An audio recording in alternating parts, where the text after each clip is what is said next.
So between this part and the last part, I have actually refreshed my party a little bit. Neza's still in the group. We put Lu Xun back in, and Sun Chengsheng is now our new member of the group.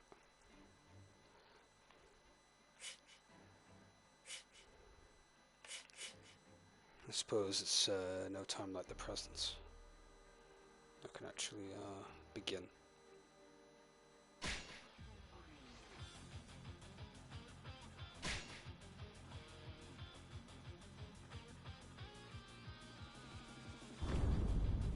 連合軍はアテナやダッキの軍勢に勝利するが、ペルセウスの奪還に失敗してしまう。ダッキは高笑いを残し戦場から消えた。同時にこの戦いでダッキらが属す第三勢力の存在が明らかとなる。新たな敵の出現に連合軍は陣容のさらなる強化を模索する。そんな折異界にある人物が引き込まれた。戦界の住人かぐやである。幼者との激闘を共に乗り越えた彼女が味方になれば心強い。連合軍は妖魔に襲われているかぐやを救うべく動き出す。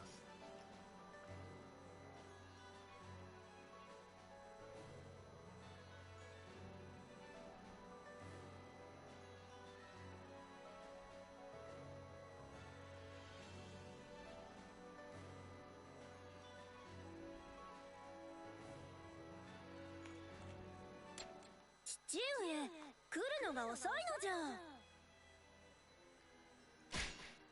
まったくあなたという人は考えなしに行動するのはやめなさいと何度も。あまり心配をかけないでください。そうして世話を焼くからいつまでも娘が成長しないのではないか。芝居様、その申し上げにくいことをそうはっきりと。わらわが成長を見せれば父上も心配せずに済むのじゃな。ならばかぐやとやらはわらわが救う。父上、ここは成長した娘にお任せなのじゃ。待ちなさい。言ってしまわれましたか。私たちも急いで追わなくては。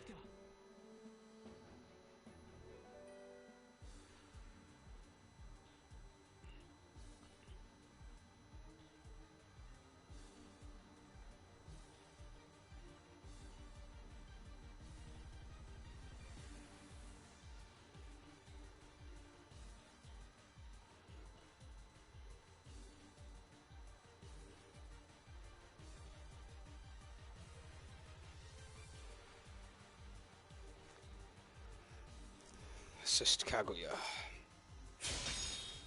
かぐやというもの、この辺りにいるという話だったが見当たらぬ。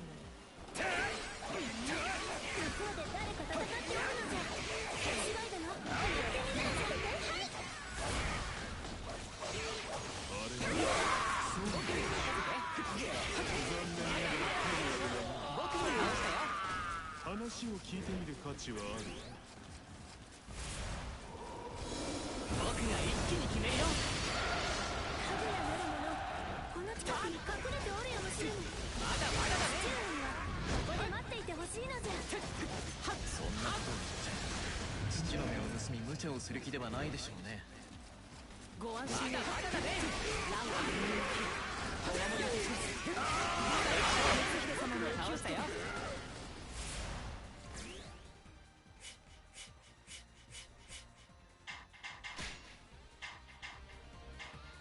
超支流、いざ参る。 Should be a bit better. Sound is a bit loud then. へんてこな生き物が出てきたのじゃ。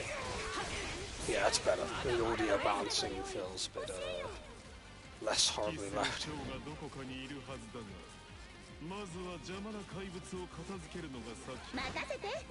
僕に任せて。芝居様、ラン修羅に入ります。へんてこな生き物は Is he asleep now? 芝居殿教えよ Took him long enough, I bet. するものを探し出し倒すのだな。姿を隠しているとすればあの砦か。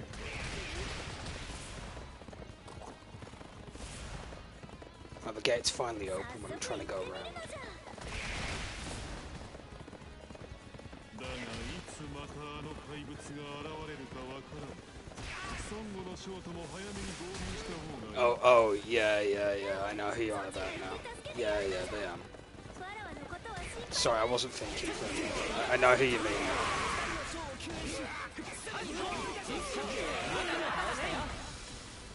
Then yes, they are asleep.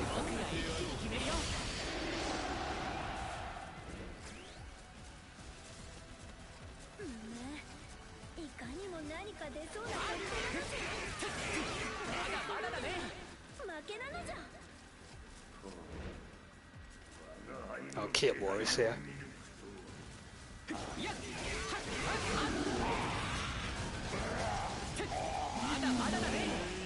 に踏み込みよって。僕が倒したよ。まだまだだね。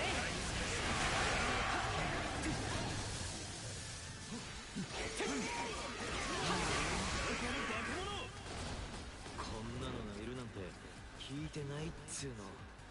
おいかんねえ、このままじゃまずいぞ。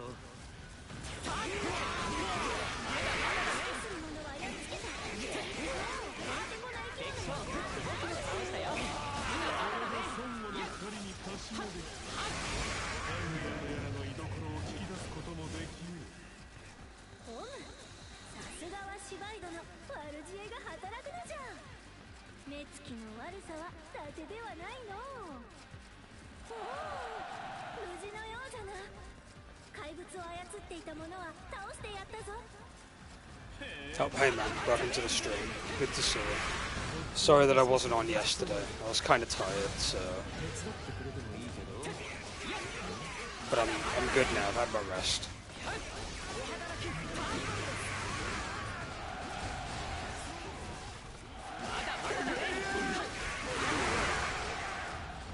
How are you doing, by the way? Good, I hope.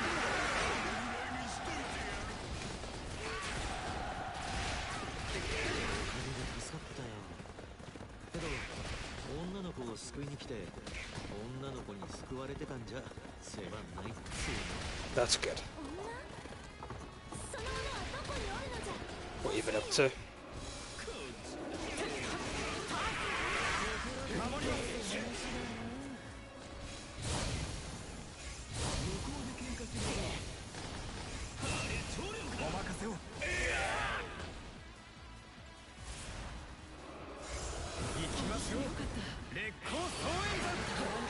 Love that move, by the way, where he just splits in two like that. I mean, he does it in his moveset, like, it's even more amazing.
Is that the real Sun Wukong?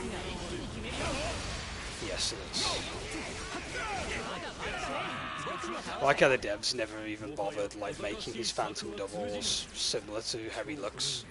They just made them blue to say, hey, that's a double, you know. Before it, they would actually just multiply his character model and be I don't want to say lazy, but they would kind of like try and make it a bit tricky for the player, I suppose.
Yeah, her magic attack needs work.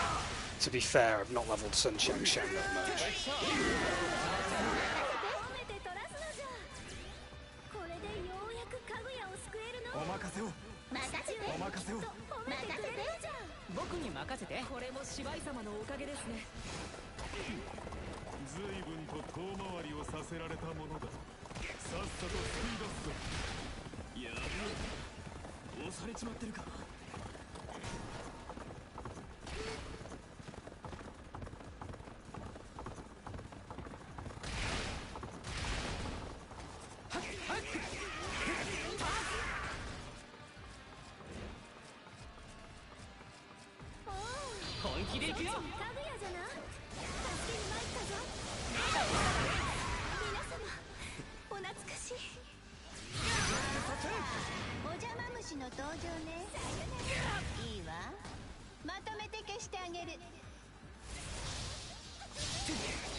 What about it?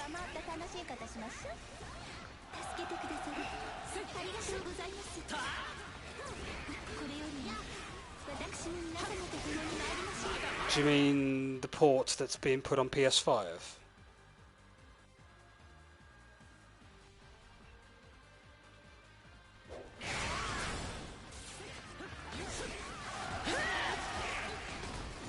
That's probably what it's going to be, is a port. If I had to guess.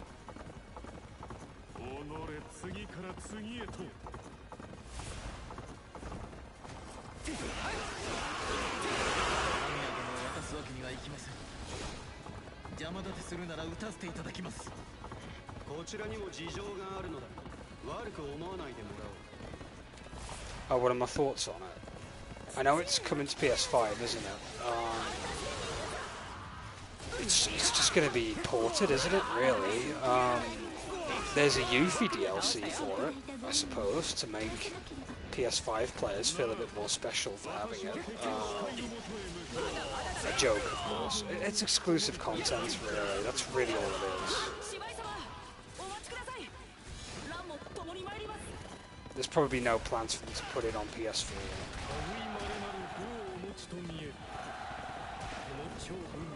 Oh, it's free. I'm still not buying it. Well, even if it's free, I'm still not getting it, I should say. I don't care for 7's remake.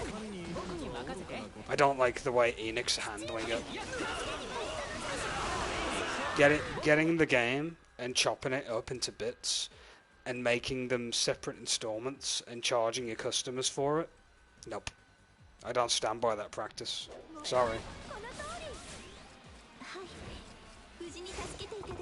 I'd rather buy a game that's episodic. Like, you know, at least an episodic game, you know that the episodes are going to end. Like, Hitman did that, for example. Resident Evil Revelations 2. you know, at least there's a cutoff point. Like, by that logic, Enix could drag out any of their old games, remaster them in parts, and charge people till the ends of the earth. You know, it's the same logic as imagine if Nintendo did it, and they did Ocarina of Time remastered, and you had the entire first part of the game just set around the Kokiri Forest. Nah. No chance. It's a shitty practice and I don't like it. Either just make the full game remade, or just don't bother at all. Don't half-ass it with these installments that are there just to basically bleed money from people on nostalgia factor. Fuck that.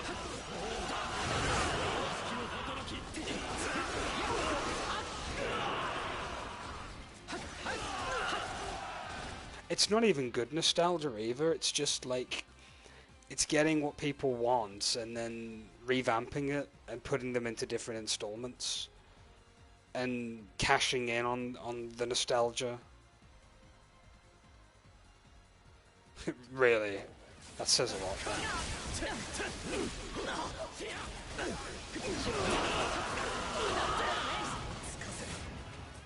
That says a lot if that's the case.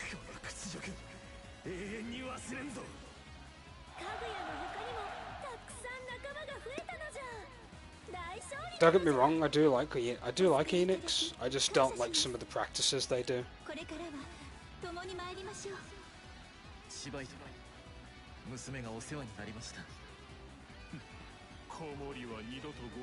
It's like if you give them an inch, they'll take a mile mentality. Do you know what I mean? お救いいただきありがとうございました。ご迷惑をおかけして申し訳ございません。改めまして私はかぐやと申します。皆様のお役に立てるよう尽力いたしますので。 I was gonna say, here's a good analogy. Just imagine that Koei put out Dynasty Warriors, right? But instead of Dynasty Warriors, you have like 3 different versions of Dynasty Warriors, right? I mean, yeah, you get your free versions like you usually do, like your XL, your Empires, and then your main game, right? I mean, fair enough. You get those, and usually XL is like what? The main game with extra stages shoved in, extra background music, and maybe a couple of exclusive characters they've thrown in. Empires is every character on the roster, and you're fighting out hypothetical scenarios in the land with custom characters or even just characters that are on the roster. And then the main game is usually the main game that gets released at launch. So in theory, yeah, I've paid for like many types of Warriors games over the years, but I don't mind the business model that they employ for that, because it's not harkening on people's nostalgia and putting it behind a paywall. And people usually criticize the series saying, oh, you're playing the same game every time. Yes, damn right I'm playing the same game, except the difference is they're making gameplay changes between every installment. Like, if you was to play Dynasty Warriors 3 and, Dynasty Warriors 7 or 8, it's night and day. The gameplay is a lot faster and smoother in comparison. Things flow nicer. You know, back in the day, the animations were a bit primitive and stages just felt slower and clunkier because of the technology back then. But just imagine if Dynasty Warriors or any Warriors game put out a Warriors game and then they like split the 3 campaigns across 3 games. They make it Dynasty Warriors Way, Dynasty Warriors Shu, and Dynasty Warriors Wu, right? Imagine if they did that. Now the biggest question is, how would they do it? Right? Would they go into every detail with every army, essentially? They could do that, and add new content in, if they make it compelling and interesting. But imagine if they didn't, and then they just used that, and then give us the typical narrative that we get with every single army shoved across 3 games. People wouldn't be very happy with that. And that's kind of what Enix are doing. We kind of know how Final Fantasy VII is in terms of its story.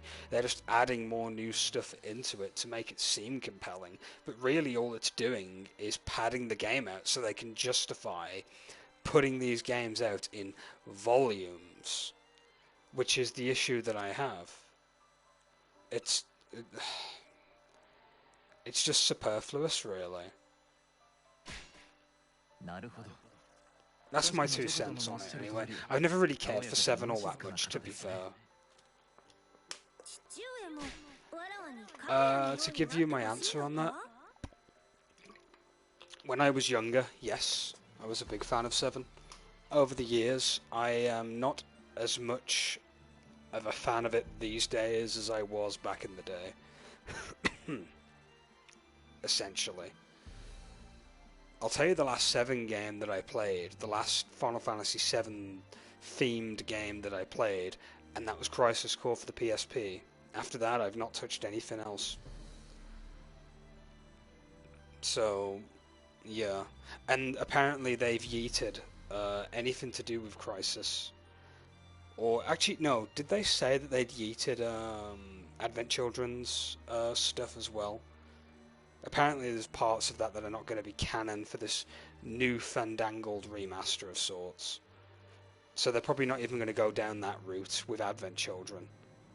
Which is annoying, because I absolutely love Kadaj. Kadaj was one of my favourite villains back in the day, or pseudo-villains, I should say.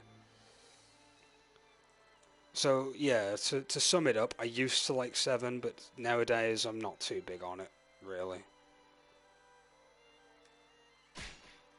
いえ、あなたはあなたのままでいいのですよ。よく頑張ってくれましたね。ところで、ここはどこなんだ？あんな薄気味悪い敵、見たこともねえが。それは私から説明しよう。なるほど。信じられないとも言ってられないか。実際妙なことが目の前で起きてるわけだしね。神の軍勢、それにダッキの軍。奴らに対抗するためにはまだまだ戦力が必要だ。できればお前たちにも来てもらいたい。承知した。元の世界に戻るためにも貴公らと共に戦い、いかなる敵をも打ち破らん。時を超え希望をつかむために。 Hey, Kaguya is unlocked. Am I a fan of Final Fantasy and just not 7? No, I like 7. I just don't like the remaster that much. Because of how they've gone about it. That's why. If they were to give it the Capcom treatment, where Capcom just remastered it from the ground up, and it's a full experience that you're getting, then no, I'd have no problem with it. But because they're grabbing their franchises and chopping them up into pieces and putting them out as different volumes of the same game, that's the thing that's pissing me off. That's the one thing I just don't like. It's shitty. It's a cynical way of doing it too, in my opinion. Just imagine if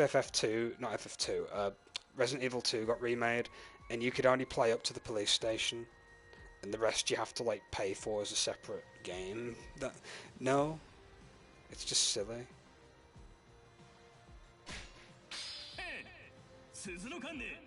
Gardening. I wish Gardening had his daggers again. He doesn't feel as fun to play as without his daggers. Instead they give him this like flail. It's alright, but yeah, his daggers were better in the older games. Or better yet, they could just call it the remake remastered edition, or just reported. It doesn't really matter what wording. Either way, it's just a 7 remake ported onto 5. Ling Tong's awesome, to be fair. I've used him tons of times. I think I used him a lot in Dynasty Warriors 7, I think it was. He only had nunchucks in that game. He's got like a triple section staff in the later ones. Zhang Liao. He always has his axes. Zhang Liao without axes is weird looking.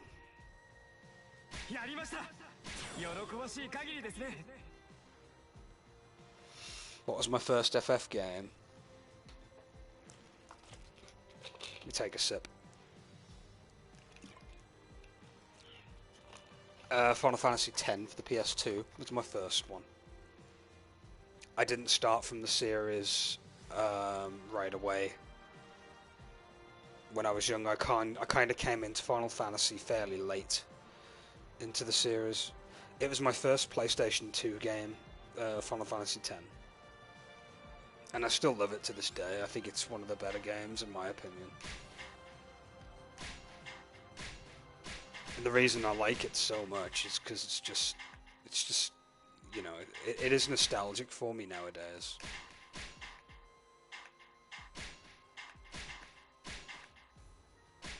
But I did play the other games later down the line. I did play 7 on emulator, admittedly. What other Final Fantasy games had I played? I played 8. 8 is one of my favourites. I should play 8 on here, because 8 is fully remastered. Or, is it remastered now? I'm sure it is, yeah. I'm sure it's remastered or reported. It's not remade. It's definitely a remaster.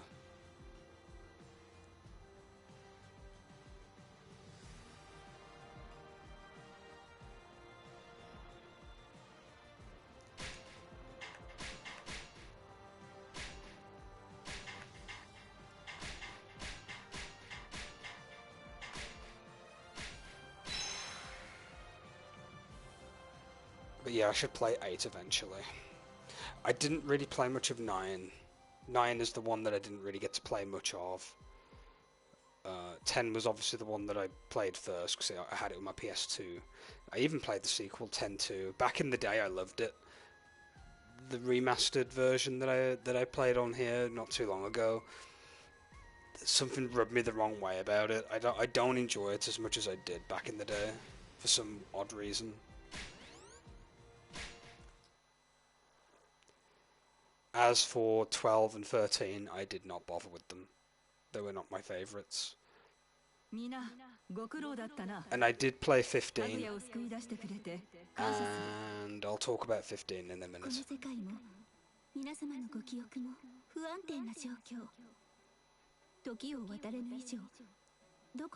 Because 15 is a giant story to get into.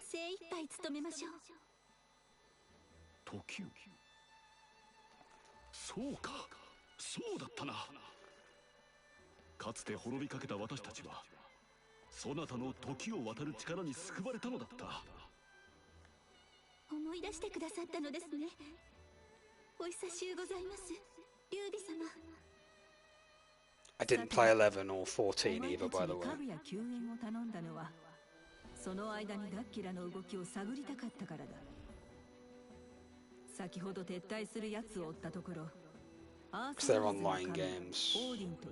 I don't really play many MMOs nowadays. ゼウスたちとはまた別の世界の神だ。かつてアースガルズでは神々の戦争が起こり、 I'll talk about 15 in a minute. But 11 and 14, no. I've never really been too big on MMOs, really. そして自分に逆らった者は処断するか。 That's a lot of commitment to sink a lot of time into, in my opinion. ダッキはオーディンの配下たちと共にいた。今軍を率いているのはロキという神らしい。戦の準備を始めていたから、そろそろ。みんな大変！ついにロキさんたちが動き出したよ。こっちの前線基地が狙われてるみたいだけど。なんと用地が奪われては今後の防衛に差し障る。急ぎ向かわねば。ロキたちと共にいたというダッキのことも気になります。この戦、ペルセウス殿を救う一助となるかもしれませんね。しかし謎は解けぬまま深まるばかり。私たちはもしかしたら何か大きな過ちを犯しているのでしょうか。Okay, cool. Invasion of Asgard is now available. Odin's going to be coming into this.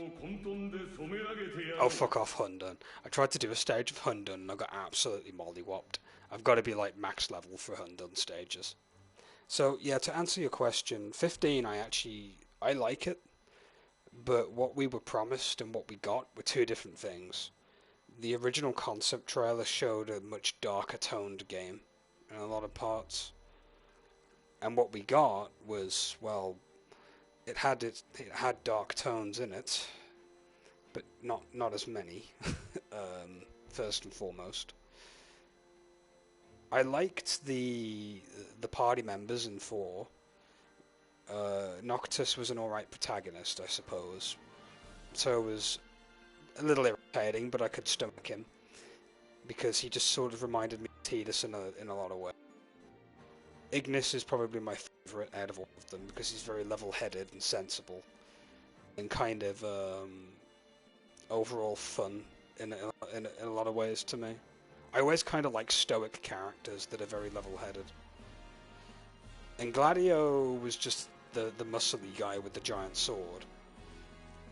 So party-wise, the party members are not too bad, really. They all do their own thing and they do it pretty alright.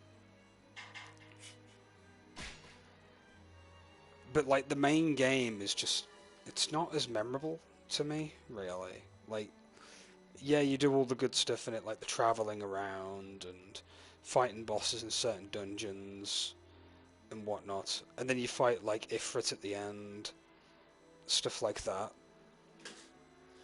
And it was all cool, but, like, they had to patch the game multiple times with, like, an extended ending to make the story a bit more less disjointed, because the way it worked was when they were making Final Fantasy 15, they made a game which explained Noctis's dad doing things, which was like a free to download side-scrolling beat 'em up.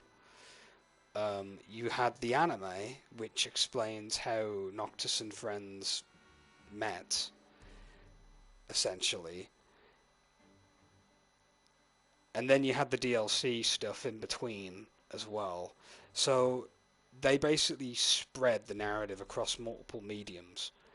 Now, there's nothing wrong with doing that, but, like, you know, not everyone's gonna want to look at every piece of source material out there to get the whole narrative. Some people just want to play the game and just have the experience then and there. Which made me wonder, why didn't they just make the anime and the little side-scrolling beat-em-up thing kind of like DLCs in a way? But then when I thought about it, I suppose Noctis meeting the crew at the beginning as its own DLC wouldn't really make for a very interesting DLC. So it makes sense why they went the anime route, I suppose. But, yeah, that little spin-off game with Noctis's dad or whatever, the first, like, little prequel thing, they could have easily made that a DLC for the game or something. They could have. There's no reason why they couldn't have.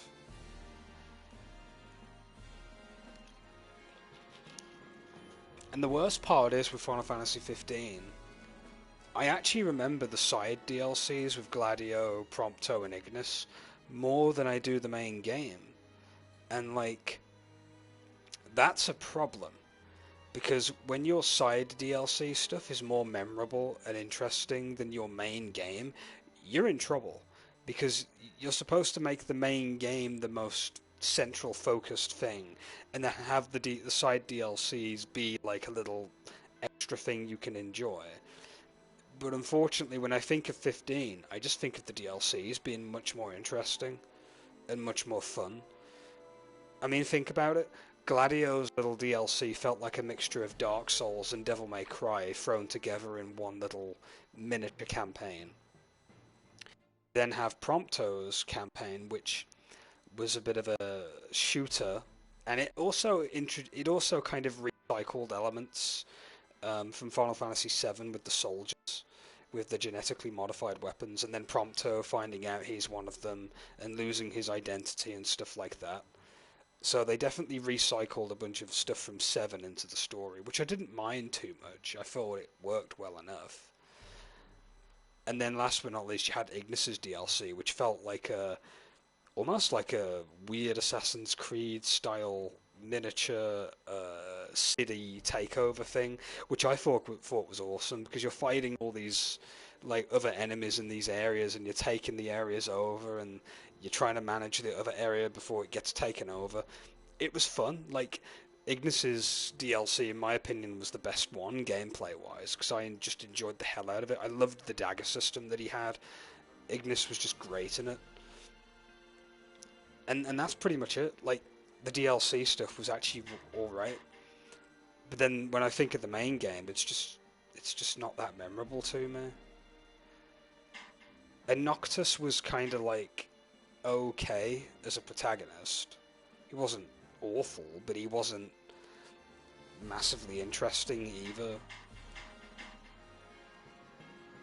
He doesn't really earn his power either that much either. He sort of just inherits it as well, which is a bit of a problem, really. Your protagonist can't really become identifiable or relatable if he's just getting shit all the time. You know. And the main villain, Arden, as well. I mean, Arden was pretty fun. You know, he was a bit ridiculous, but he was fun in his own little way. But yeah, that's pretty much my take on 15. It was all right, but it could have been so much better, you know. But it's not bad, if you know what I mean. It's not awful. There's worse Final Fantasy games you could play out there, way worse. So I always think of 15 as like a middle tier game to me, really. Someone's gonna get mad that I said that, but opinions, I guess, you know. 吉本様こそ雅でいらっしゃいます。マロのどのあたりが雅かの？よく雅と言われるが、マロのどこが雅かの？マロは駿河の大名、京都は遠いの。されど公家やら文化人を招き、文化の発展に努め、駿府は東の京と呼ばれたの。それでかの。自己解決なさいましたね。よろしゅうございました。人間たちの記憶がないのは存外不便だな。ジョカ様、私はやはり人間の皆様と Other than Devil May Cry, because I know Devil May Cry is your favorite. あの幼者との死闘を振り返ったり、その後の皆様のご様子を伺ったり、久方ぶりの再会を楽しんでみたかった。 Oh hey man, good to see you. そうだな。だがそう悲観するな。確かにかつての絆は一度失われた。 DMC is a great franchise, to be fair. また新たに絆をつなぐことはできよう。 Even at its most weakest, it's enjoyable. せっかく人間たちに友の作り方を教わったではないか。今度は自分からそれを試してみればいい。はい、ありがとうございます。 That's the one thing I can at least say about the Devil May Cry series. It never gets boring, to be fair. Yeah, Eli is a big DMC fan. Oh, I went on a giant tangent just now about how I found Final Fantasy 15 very underwhelming in a lot of parts. But it's not terrible either, like, you know, it's alright.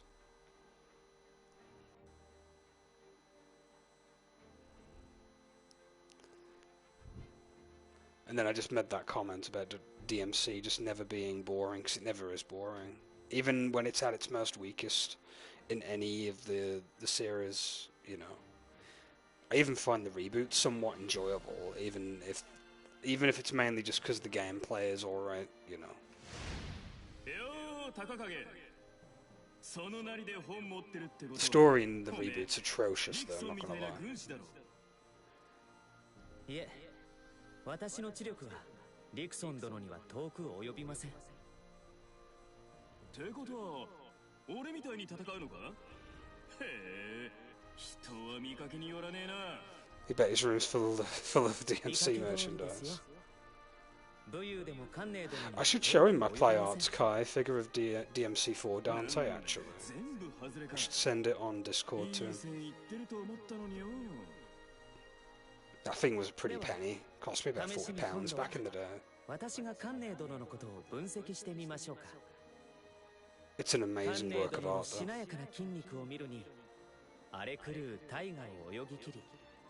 I was going to make a terrible comment that he's got himself the DMC cast in body pillow form because of that meme, you know. 短期とは言い換えれば思考決断が早いということ。まさに奇襲吸収にうってつけの詳細です。多少連携に難があろうともこれだけの際はそう得られるものではありません。 I could just imagine. おいおいおいおい、なんだかあっという間に丸裸にされちまったぜ。謙遜してたが、やっぱ結構な軍師じゃねえか。いえ、私は結構な軍師など。 I did want to get the Play Arts Kai Nero figure, but like I've tried looking online for it. It's stupidly expensive now because they only made so many of them.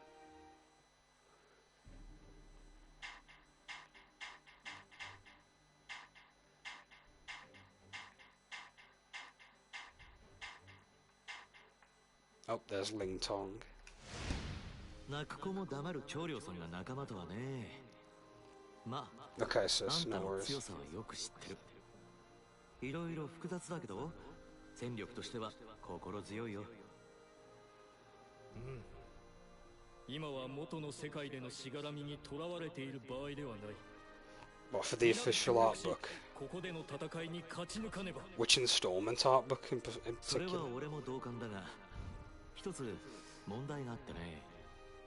うちの兵たちがあんたを見ると怯えるんだ。まあ、戦場で幾度も対峙したんだから無理もない。そういうわけで、少し親しみやすいところを見せてくれると助かるんだが。そのようなことを言われても、共に鍛錬でもすればよいだろうか。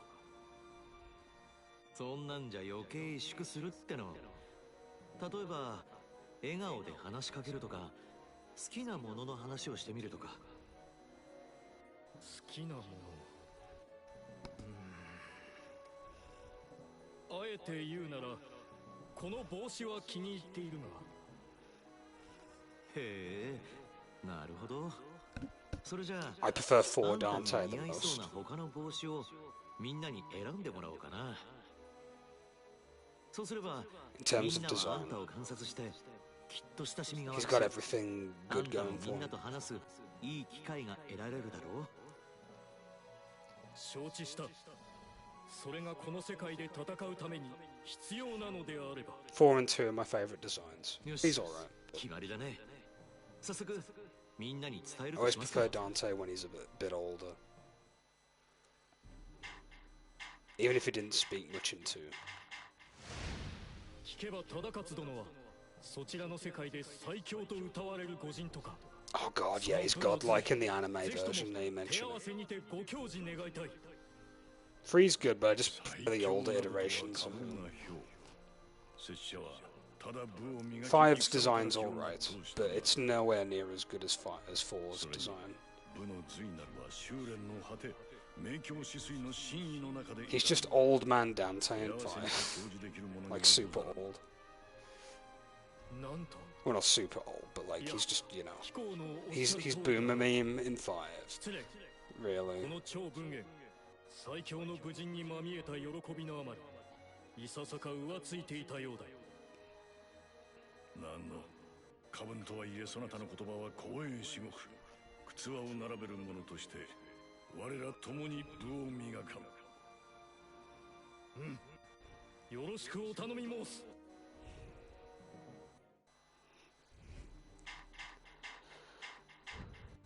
Is that everyone's support's done with for the time being? I think it is. I don't think we're going to get many of them during the rest of the session for a while now.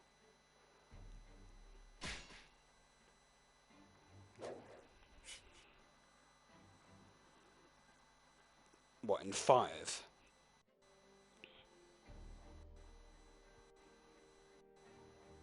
Are we on about physical age here? That's what I'm assuming. Or do you mean, like, age in terms of... Hold on. Actually, I've never really known what his actual age is. Is it even, like... Is it even mentioned?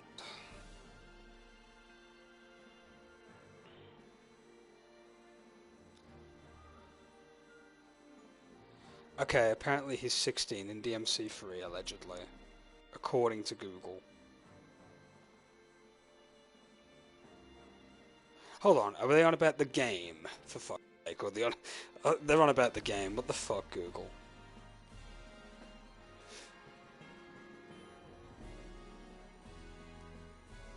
Yeah, I was about to say, bruh.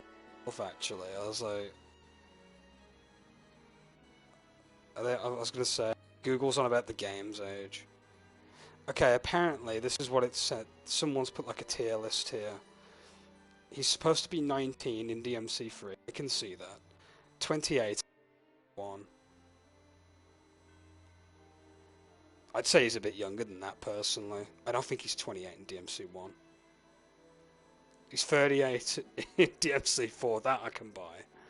And apparently in DMC2, there's no actual age confirmation. People say 28 again. I'd say 28 would be his age in DMC2. To be fair, more than DMC1. Yeah, he's young in 3. He's definitely like 19.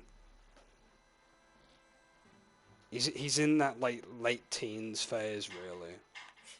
And we're not even going to begin to discuss Reboot Dante's age.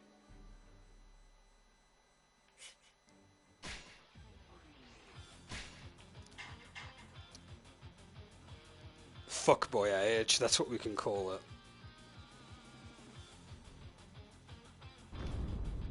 連合軍陣営は神谷たちを救い出し喜びに沸いていた。だが縮小の雰囲気を一変させる急報が入る。アースガルズの神オーディンの配下ロキが攻めてきたという。 No, he's not that young in DMC3. アテナ、アレス、ゼウス、オーディン。 He's probably like 17 to 19 in DMC3 if I had to guess. 連合軍は出撃。ロキに狙われている用地の守りを固める。防衛軍には真田幸村の姿もあった。ダッキと手を組むロキを倒せばペルセウスを救えるかもしれない。幸村は静かに闘志を燃やし戦に挑む。 That's what I like about 3 though, is that, like, you know, by the end of the game Dante has kind of matured a little bit.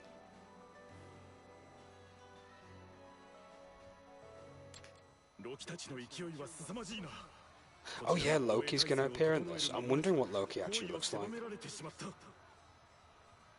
haven't really seen him yet.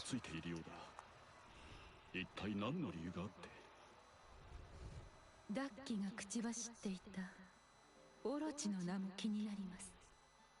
神々はあの魔王をどうするつもりなのでしょう。気になることは多いですが、今はこの地を守ることに集中しましょう。はい。ペルセウス殿にも会えるといいな。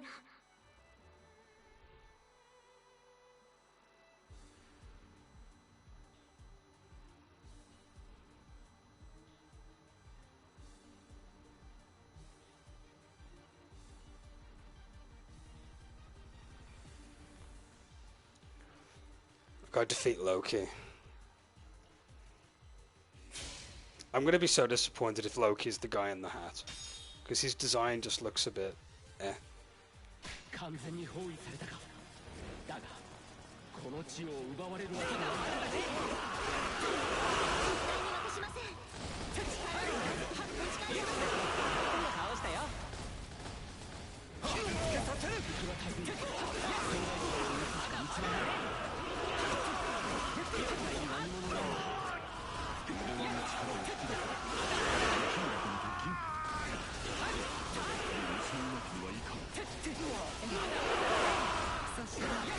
can't remember in the cutscene who the guy in the hat was. I don't think it's Loki. It's too obvious.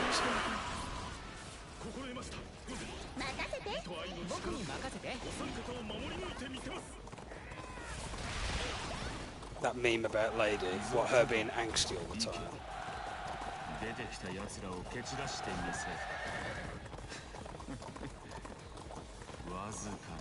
Oh god, imagine if Virgil and Lady had a kid. That kid would be eternally pissed off, to be fair.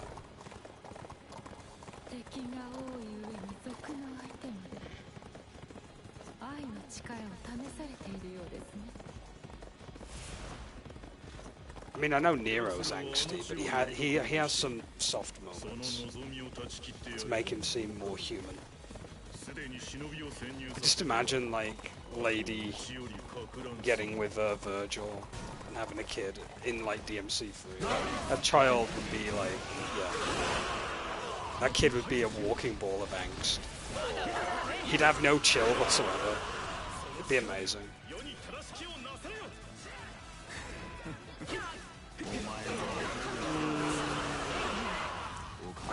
I kind of call him a hybrid more than anything else.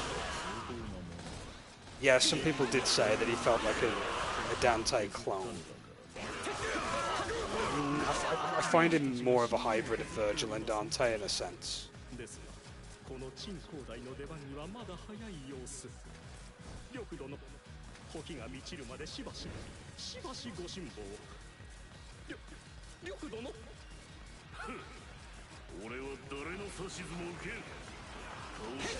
I mean, I can see the comparisons with how he handles the Red Queen's sword to how Dante uses the Rebellion.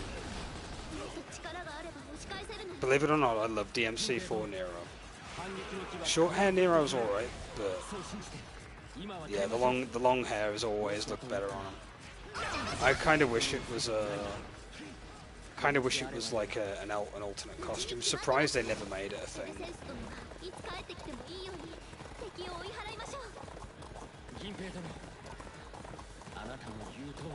I know there's a mod out there that exists of him with long hair, but it looks weird with his face on it, you know. I absolutely love his alternate colour though in 5. The Credo colours, beautiful. It's a nice little tribute to Credo as well. I just wish Credo was playable in some game. He's the one character we kind of got robbed of.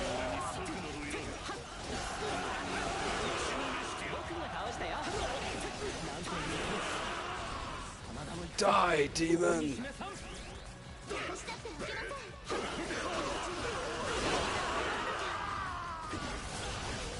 I mean, I know it's Dan's Southwest voice actor, but like, it's Credo's lines in 4 are great, especially when you're fighting him.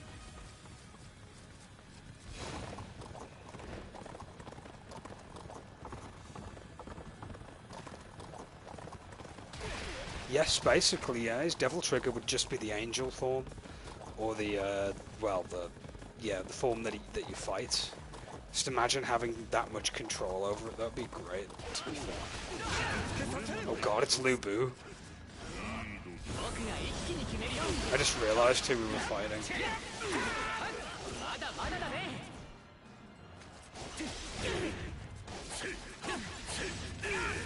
Lu Bu is like Broly in this fucking game. Well, we're supposed to believe he's like on the power level of Broly, in a sense.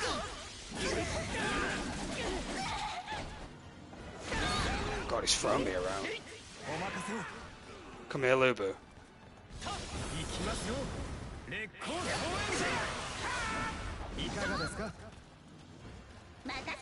Well, that's what I mean. Like, you could have Credo in his regular form and then, like, just have him switch to his trigger when it needs be. My only guess as to why they never really made Credo playable is because he doesn't really have a moveset in human form outside of him being in Devil Trigger. Which means they'd have to do new stuff with him, which probably does make sense why it'd be a bit harder. But like, Lady was never really playable either until the special edition. So then again, they did kind of copy paste most of her stuff from 3 into a playable capacity. So the work was already kind of there. It just needed expanding. And also Trish's movesets as well got expanded upon as well slightly.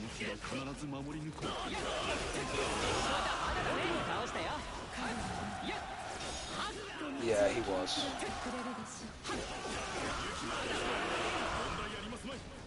His sacrifices are always going to be remembered though. And you never know, maybe one day Credo will be made playable in some edition or something.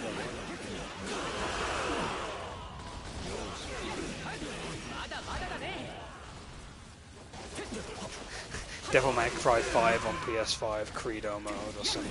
That'd be great DLC.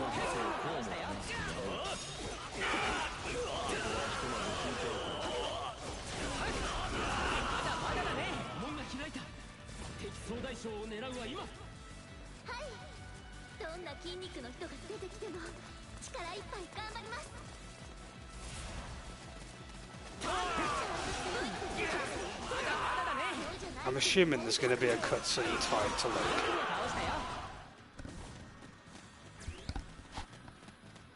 Forget Trish and Lady had Credo. I want a Trish and Lady spin-off, man. That's what I want. It'd be amazing just to play an entire game with them. They're under the storyline. Master Perseus.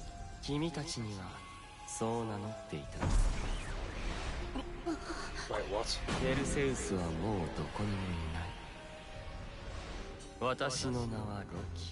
Oh shit, that's Loki?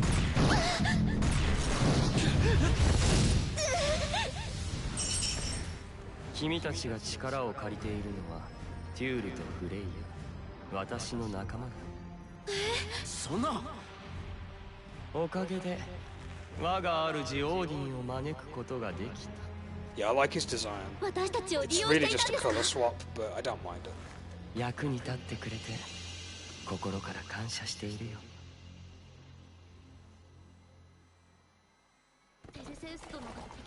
Yeah, he looks awesome, I'm not gonna lie. If we unlock him, I'm playing as Loki. What am I gonna play after the entire story? There's an Infinity mode for this game, but I'm not doing that until way later. Because Infinity mode is its own little... it's its own little mode where you play as multiple characters and do things to unlock extra stuff. I don't think it's got anything storyline tied to it. So I suppose after the storyline for this is finished, I'll probably more than likely attempt.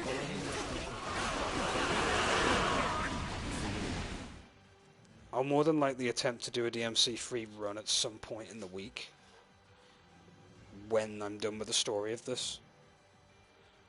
I'm thinking of getting Galgun played as well, because the capture card that I have works now. I know how to attach it and how to get it working. And I always wanted to play Galgun with no cutscene censoring, and now that I have a capture card I can bypass it. That goes for the sequel as well. They're both rail shooters. They're very ooey, to say the least.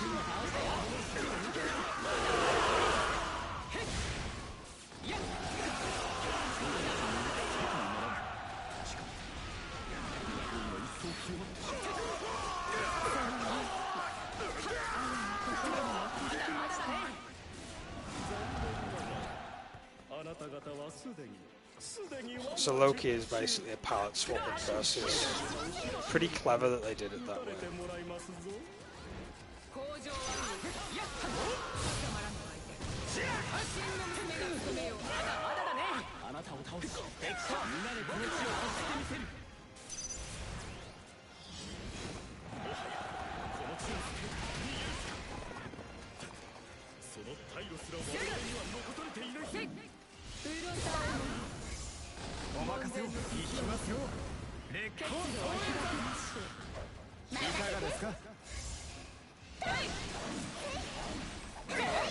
僕に任せて。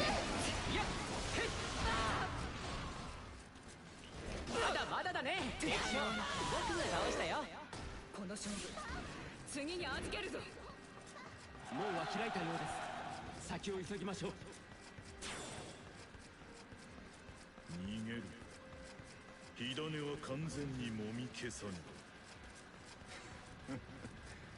同感だ。あれ僕が一気に決めるよ。死ねるとこじゃないそうな。引き手にこの傘皆散るかもしれません。はいはい。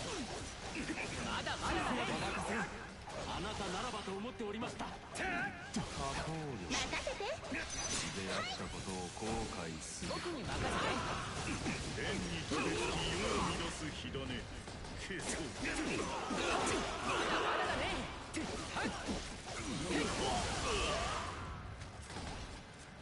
まだまだだね。僕が倒したよ。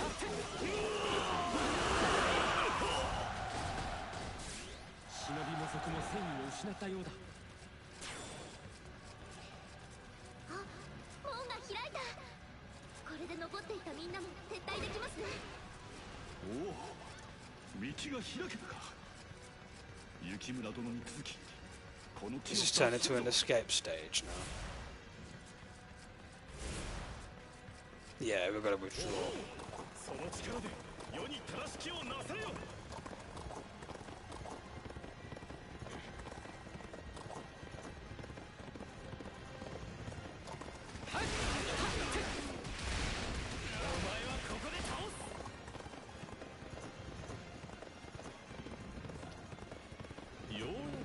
Music in this stage is absolutely epic, by the way. 真田の槍で貫くまで。まだまだだね。お任せを。行きましょう。レースを僕が倒したよ。どうにか突破できたか。はい、ちょっと体が痛いんですけど。いかな窮地にも揺らがぬ心、見事ですよ。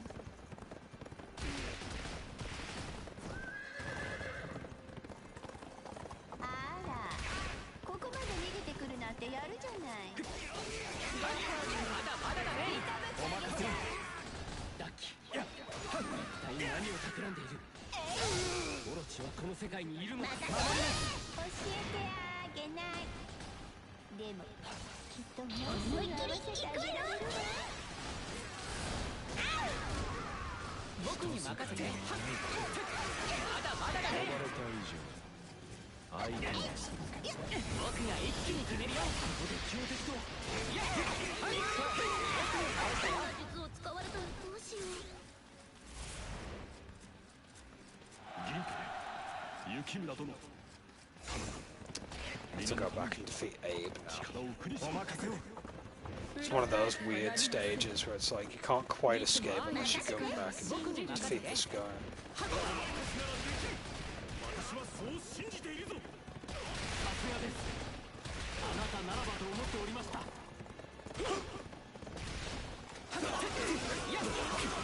まだだね。お邪魔します。まだまだだね。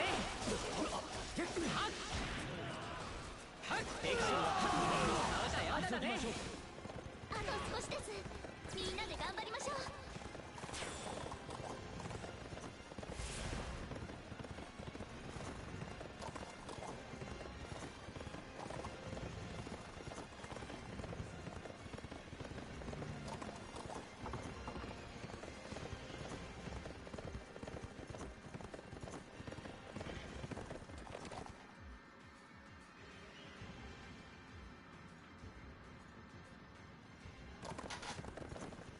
The retreat points would be nuts.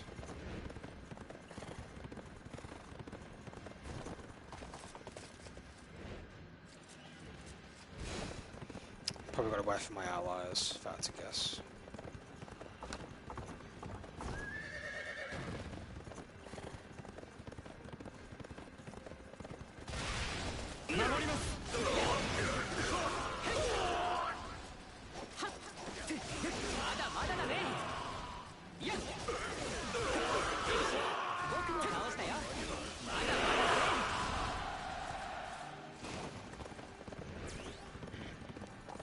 どうにか脱することができたか。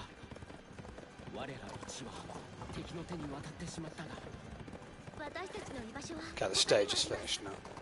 仲間のみんなが無事ならそれで。仲間か。 I mean, Burial. ペルセウスと Yeah, Burial's a bit of a generic boss, isn't he? He's just basically a four-legged devil centaur thing, really. 幼稚は奪われたが皆が無事でよかった。しかし信じられません。ペルセウス殿、いえ、ロキ殿が私たちを騙して、しかもアースガルツの腕輪を使わせていたなんて。私たちはオーディン降臨という目的を果たすための駒だったのですね。ええ、彼は腕輪を世にばらまいて奪い合わせ、ゼウスに対する Yeah, he is like a stereotypical representation of the devil, in a sense.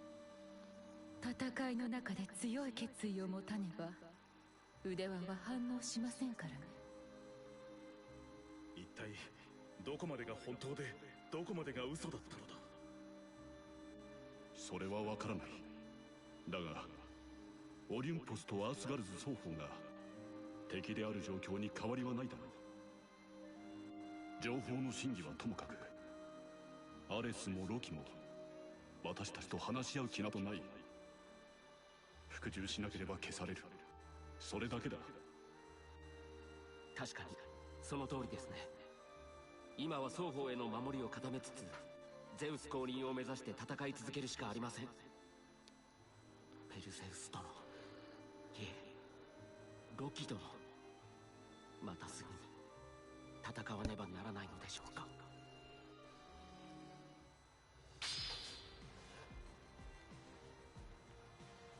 うまくいって安心したわ。やりました。喜ばしい限りですね。Let's melt all of these down. Ooh, actually, wait a minute. We've got yellow, yellow tier weaponry now.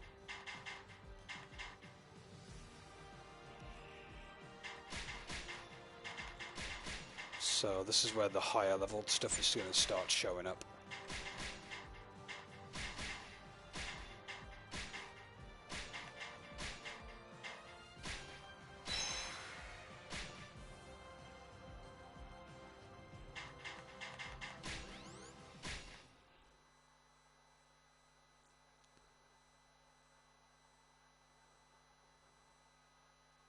I'm going to need a ton of gems and a ton of materials to get that next level up.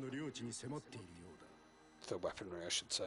神々や秀吉の姿は見当たりません。敵は少数のようです。妙ですね。左近殿は三成殿が楽しそうではないと言った。戦いが本意でないなら、主である秀吉殿、そして神の目がないのに動くはずはない。ならば一体なぜ。うちの殿に何か考えがあるのは間違いない。古の天才軍師にこんなことを言うのもなんですが、諸葛亮さん、今回は一つ俺を信じて指揮を預けちゃくれませんかね。そうですね。わかりました。あなたの軍略、期待していますよ。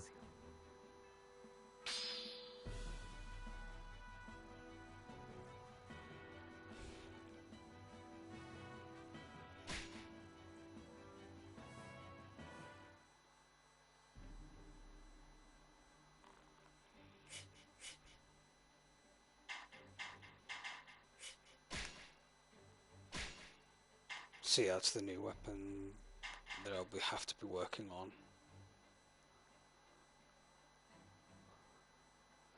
Wind and destruction, though. I kind of wish we'd had better imbued abilities, but what can you do? Mind you, can you replace fusion now? I think you can, can't you?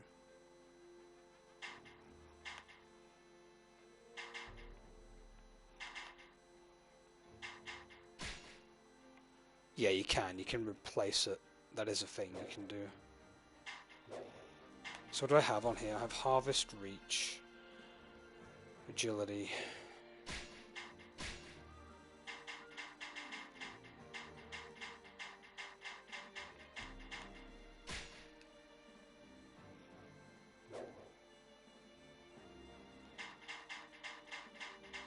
So if I was to have Reach, increased damage inflicted by Musou attacks, that's not bad. Wind is a decent ability as well. So if I was to add a socket.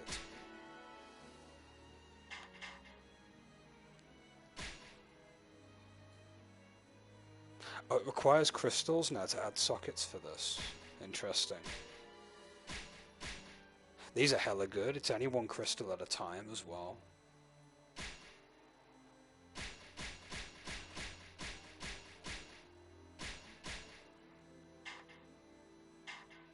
Brawn will be good to put on there as well.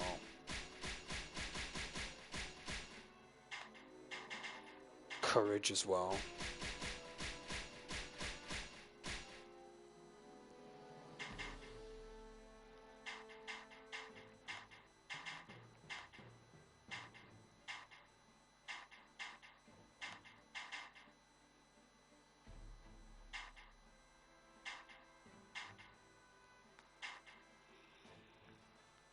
Absorption's pretty good. Don't know if I'm going to have enough to max that out though.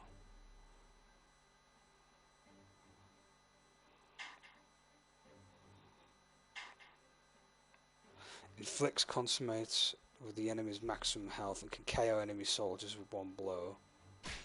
Slay is very good actually, I forgot about Slay. Merriments.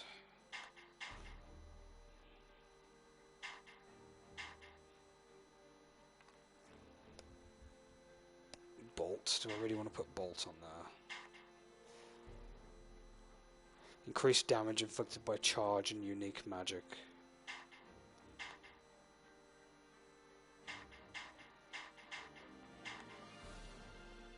I should put agility on there as well. I can only put that to level 7 for the time being.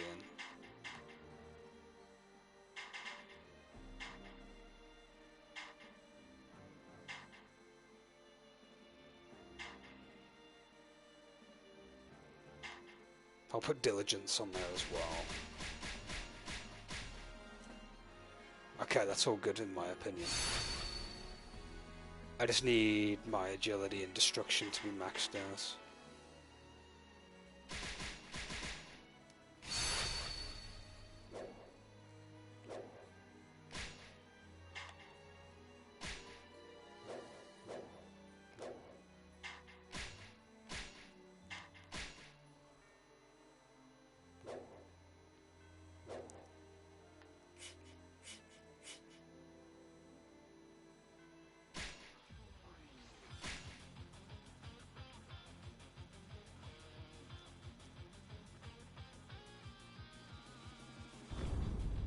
連合軍はロキの激しい追撃をかわし無事に退却する。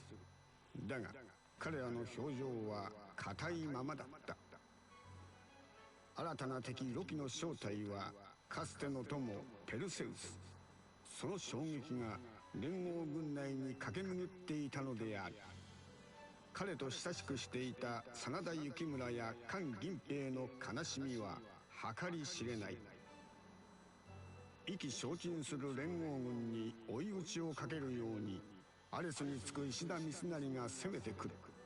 島左近はとある予測を胸にこれを迎え撃つのだった。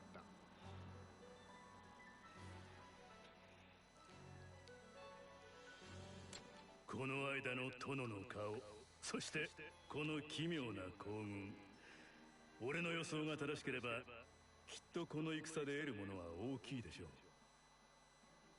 敵をよく知るあなたが言うならお任せします。お手並み拝見といきましょうか。あの諸葛孔明に試されるとは恐ろしいね。さて、準備は万全。殿を迎え撃つとしましょうが。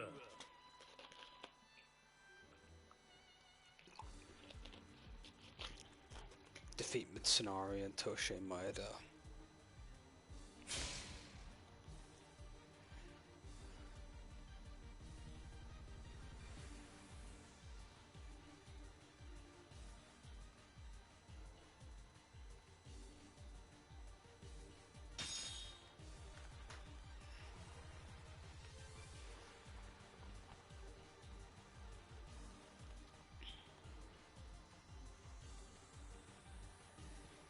I've not actually, and I do want to play it at some point, to be fair. I've heard it's very good.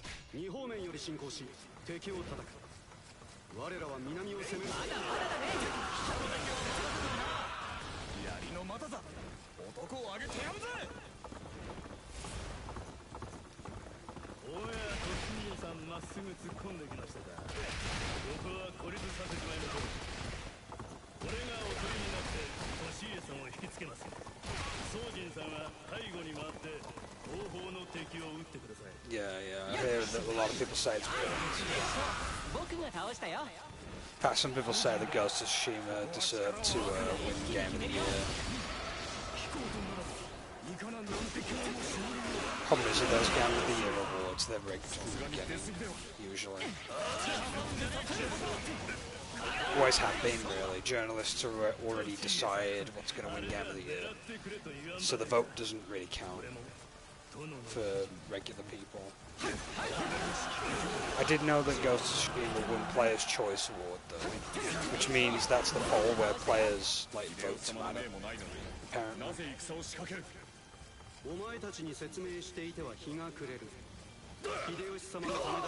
Then again, I don't really listen to the Game Awards for making decisions on what's enjoyable, to be fair.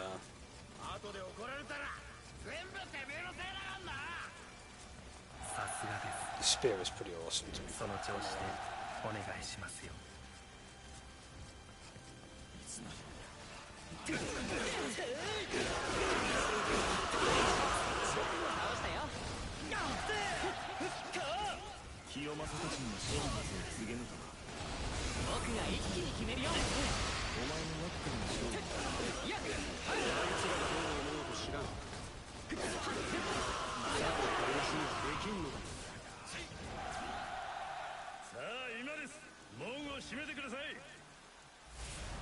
Gates have been closed.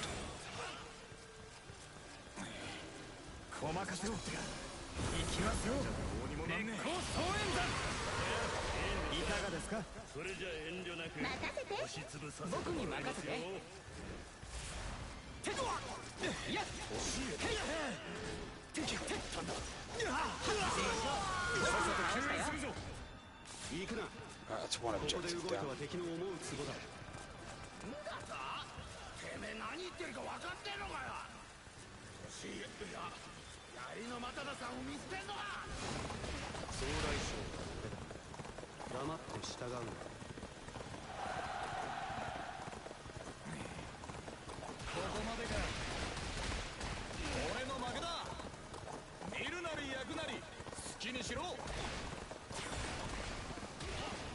Oh, Maeda has surrendered. It means we'll have him unlocked after the stage, I'm assuming.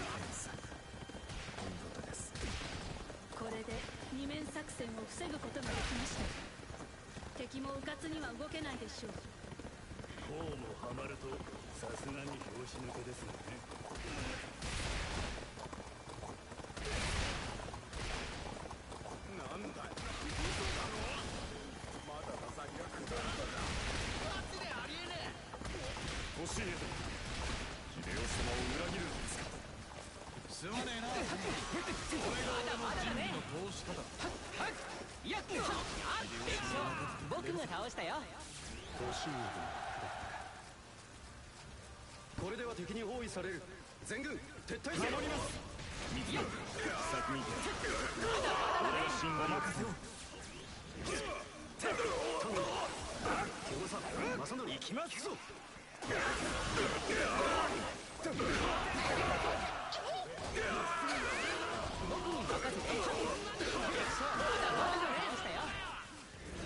俺たちが無事引くためのしんがりだ。そんなこともわからんのか。だったらお前一人で将軍を倒せば敵対将はすぐそこだ。敵が突入してきましたね。チャンネルとともに迎撃を頼みます。あ、バカ。やはりこうなったか。いい働きをしましたね。私も奮起して答えましょう。お任せを。行きますよ。烈光総演山。いかがですか。任せて。僕に任せて。はい。まだまだだね。僕が倒したよ。敵を一網打尽にできたでしょう。まだまだだね。その調子でお願いします。黙ってみせる。まだまだだね。感謝する。いい働きをしましたね。私も奮起して答えましょう。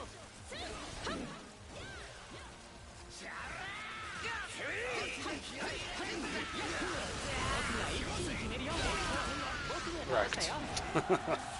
Just destroyed him. Fukushima's hilarious. It's kind of like a what's that, bancho, essentially. Stereotypical goofball, usually. 残るは義経さん。さて、真意を確かめに行きましょう。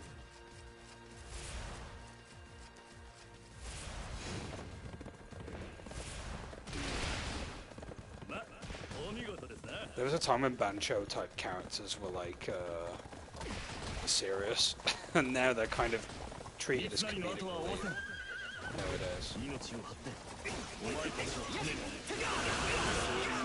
僕が倒したよ。なるほど。本気の勝負をお望みと。 Took him out. Nice. その流れとやらに乗るとしましょう。俺も降伏する。でしょうね。最初からあなた方が描いた通りの流れってやつだ。秀吉殿ではなく、これは三成殿の作ですね。詳しい話は後ほどじっくり伺いましょう。お見通しということか。三成、これでいいのだわ。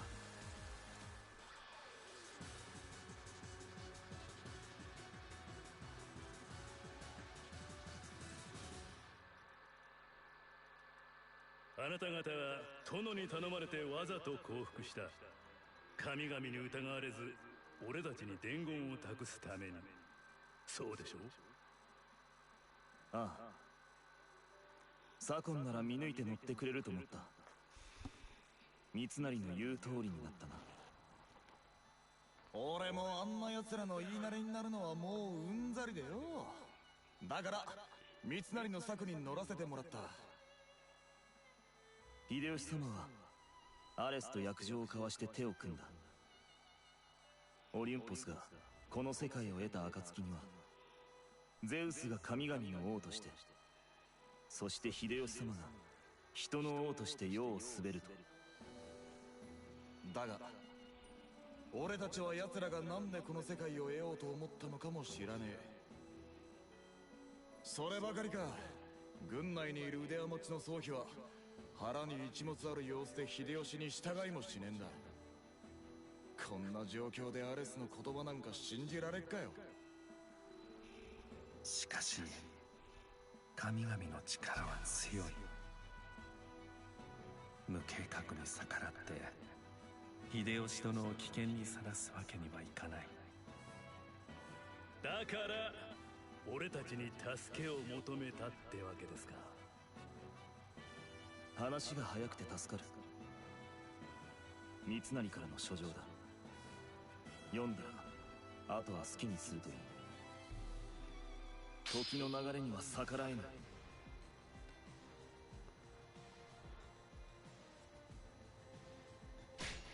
男をあげるぜ。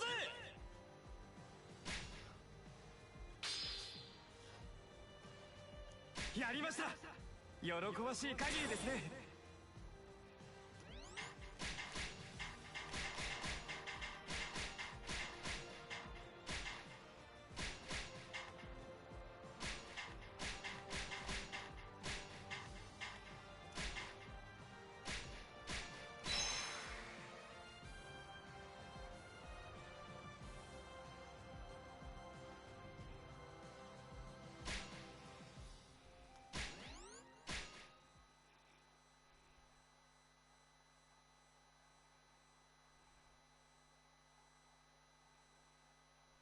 殿に託されたのは宗妃さんの城の地図でした。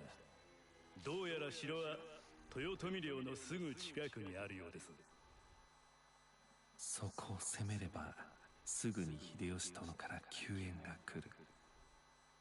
なるほど、そういうことですか。ええ、そういうことです。ちょっと待って、さっぱりわからないんだけど。ああ、俺もだ。けど分かってるやつに任せときゃ問題ねえだろ。うん、諸葛亮も納得しているようだし、今回は左近に任せるのが良さそうだな。我々は指示に従おう。ありがとうございます。殿の頼み必ず果たして差し上げますよ。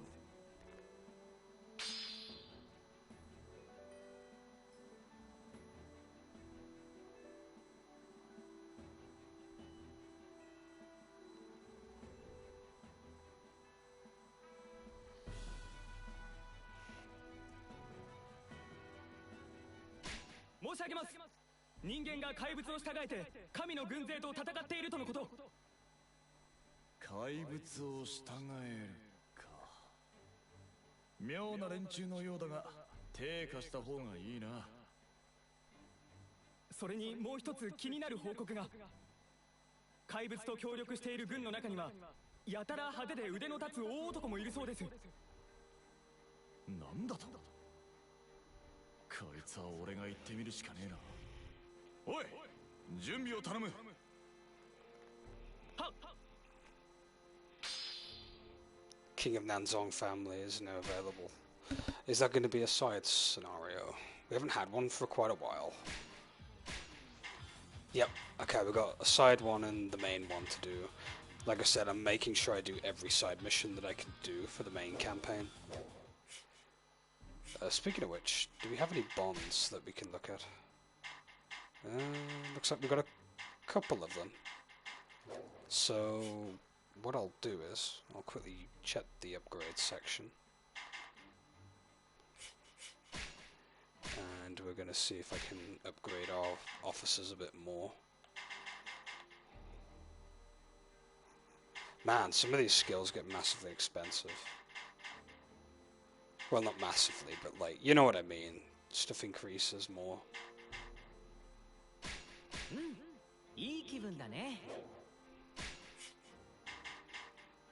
I like Nazer so much. Well, human Nazer's great. No, Nezha. His moveset is really satisfying, and I love his design as well. He's better than regular Nazer, in my opinion. He's a lot more superior.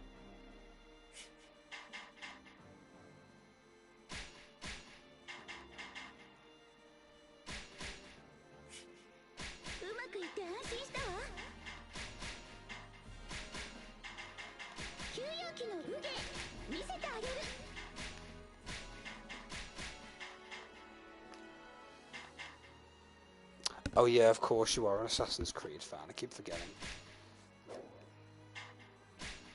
I wish I could get back into the series, but as soon as Desmond died, I was like, nah. I guess it's because I dislike arcs too much. Oh, you liked Brotherhood, really? Brotherhood was good, man.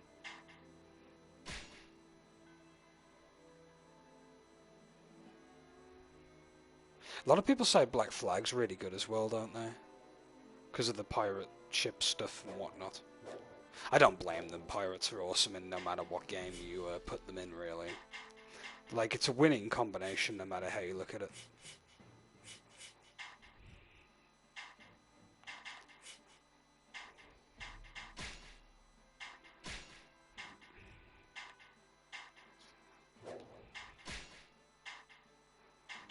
Right, we're going to have to equip these two with something else. I can't keep appraising their weaponry anymore. 36, 35, it's 36 for you. Is that everything I can think of for the time being?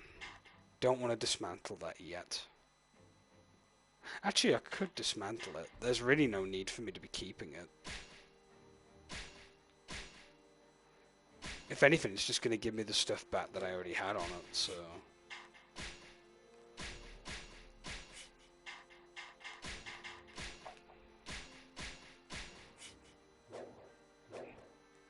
Can I upgrade the camp by any chance, or is it still massively expensive?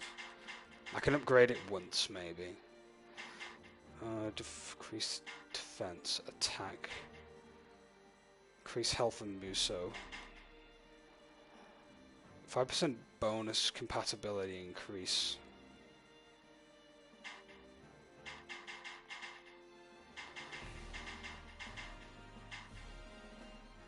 See, this stuff right here is stuff that I want to unlock now at some point. But you need like 6 crystals and 30,000 gems, or yeah, something like that. You need a ton.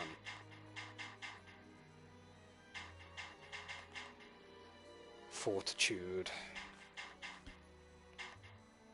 I think I'll just put expertise on here for now.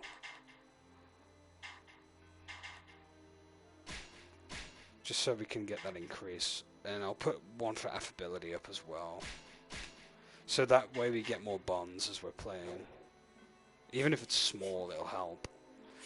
Speaking of bonds, let's go and watch a few of them.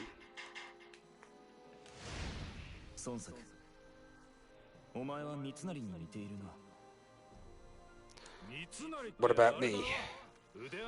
What for the Assassin's Creed series?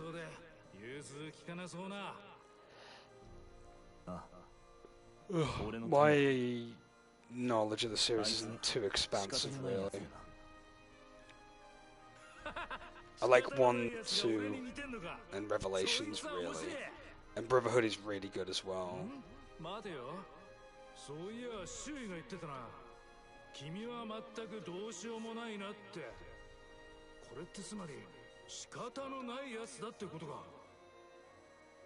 I actually kind of liked Revelations, believe it or not. In terms of my favourite too, to be honest.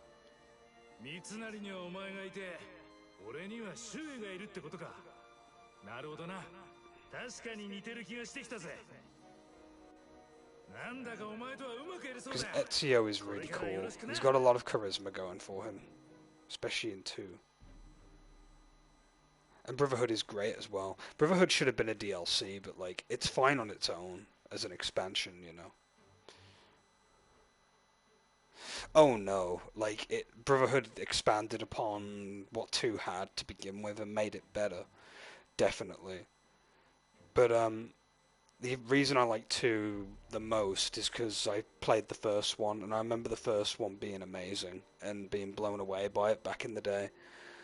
And then playing the second game, I was like, yeah, the series is going somewhere. So I was really, really impressed with it. And then I played Brotherhood, and Brotherhood is fantastic as well. But 2 had a bigger impression on me in the sense, because of the leap in a sense between first and second game. But Brotherhood just took what the second game had and made it way better, which was awesome. And yeah, I like the character arc in 2 of him actually becoming the assassin, because I like characters that go through arcs that develop character growth, if you know what I mean.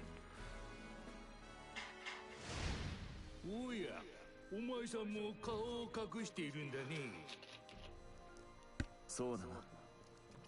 おかげでよく不審がられる。わかるよ。あっしもそうだからね。けどこのなりで良かったこともある。 Speaking of Assassin's Creed, have you ever played the Prince of Persia games? Out of curiosity. I think that's a series you'd enjoy if you've not played it. It's very Assassin's Creed-like, but it's its own series, really. And it's not based on Assassins, obviously.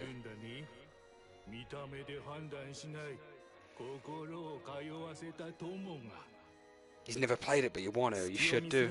If you can play them, definitely give them a go. Prince of Persia was amazing. Even the little reboot they did, Sands of Time, is alright. If you can get Sands of Time cheaply, give it a go. まっすぐ俺を見たいと思ってるのは分かった。こちらこそよろしく頼む。はいよ。 I think Prince of Persia 2 was my favourite game in the series. There was also the one that went really dark and broody. Is that the Thrones one?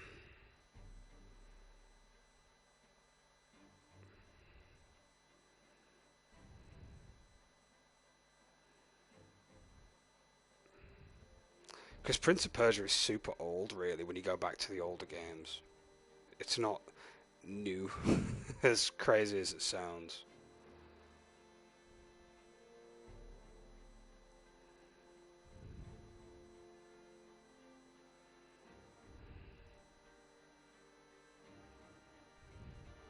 You had Prince of Persia, the reboot, which was alright, which was the 2008 game.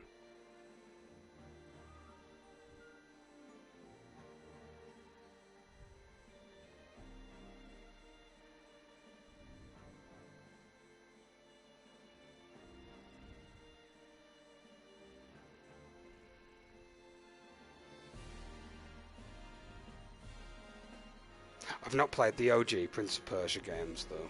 I could never really get into them as much. I probably found them a bit too hard for my liking, really. Yeah, Sands of Time was the one that I played. What was the one after Sands of Time? I always call it Prince of Persia 2 for some bloody reason.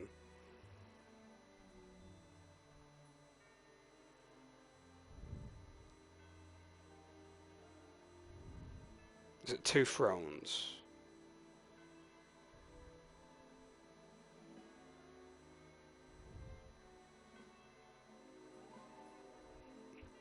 Funnily enough, I should get the Prince of Persia games on PSP emulator. Oh god, there was also Forgotten Sands, which was like movie tie-in one, I think. I'm not too sure.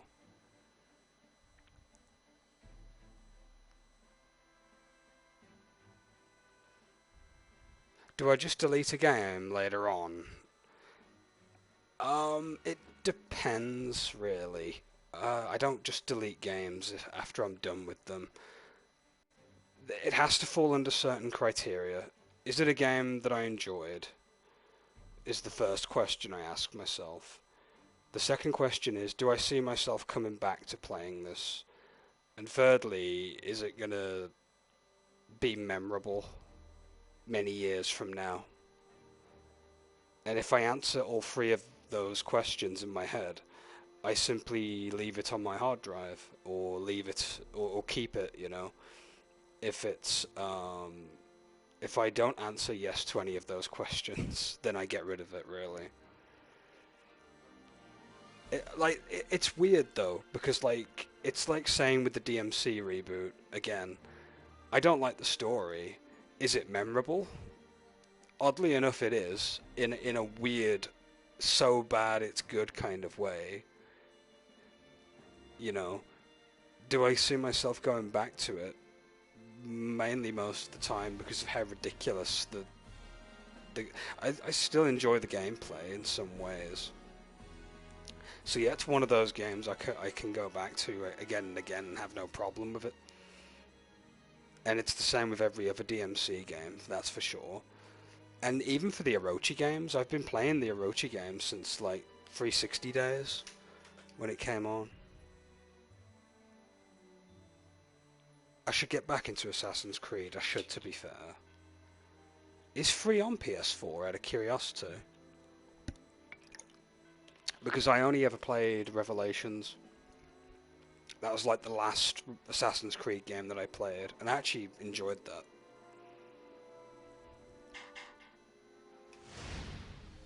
Oh, hey Exeter. Welcome to the stream. I noticed you were live yesterday and I couldn't stop on for too bloody long. Because my internet went out, which was fucking irritating.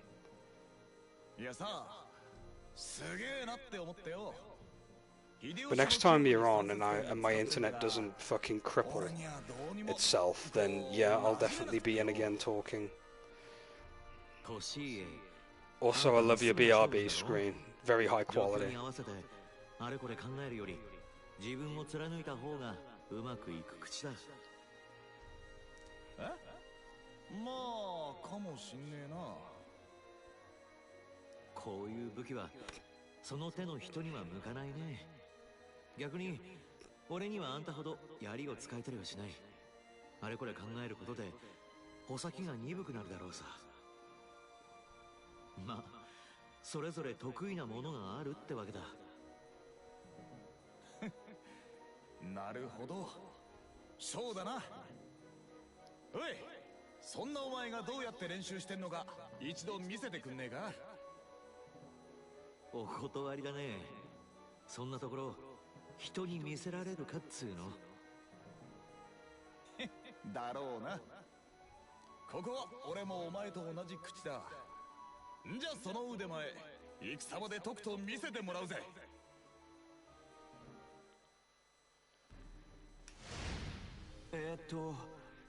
突然話しかけてすまない。君は義理を何よりも大事にする人らしいな。戦乱の世において情に流された者の末路は大抵悲劇だ。だから君も気をつけた方がいい。忠告ありがとうよ。だが人間すぐには生き方変えられねえだろう。俺みたいな凡人な Tashimida literally admitting that he's a simple man. だったらよ、大切なもん抱えながら苦しみもがいて生きてくしかねえ。なんだよその顔は。いや、すまない。俺と同じような悩みを持っているようだから驚いて。なあ、だから急にあんなこと言ったわけか。ま、お互い頑張って生き抜こうじゃねえか。戦乱の世ってやつをさ。I'm interested with Samurai Warriors 5 though. A lot of people are like bitching about the character redesigns, some of them. I'm gonna kind of go into it as open-minded as possible. I'm assuming it's supposed to be set like, you know, at a time when Nobunaga's younger, essentially. Which is why he doesn't have his signature mustache. Hopefully it gets better. Hopefully he has an alternate costume with the mustache, which would be amusing.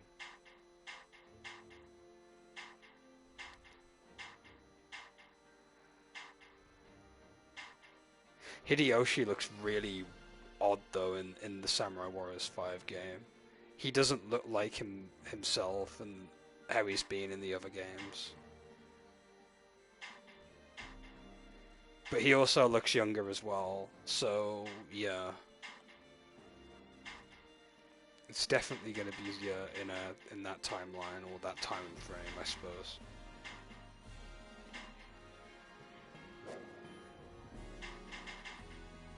But Nobunaga and Mitsuhide are gonna get center stage. It's like old times again.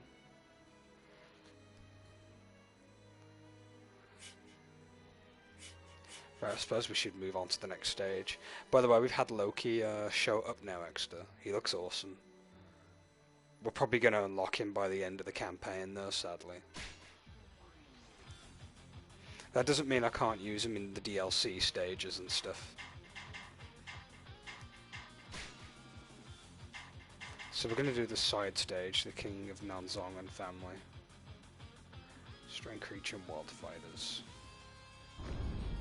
怪物を手なずけた人間と派手な身なりの大男が神の軍勢と戦っている。報告を受けた前田利家は困惑していた。妙な話だが戦力になれば心強い。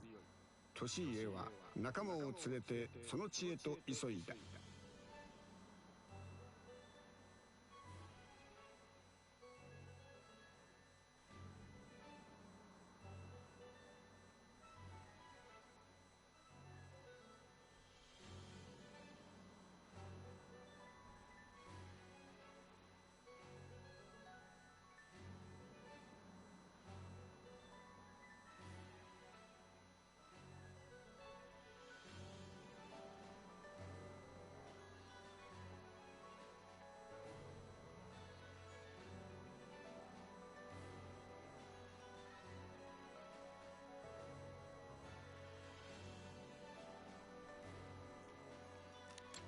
利家、わらわもこの戦に加わるぞ。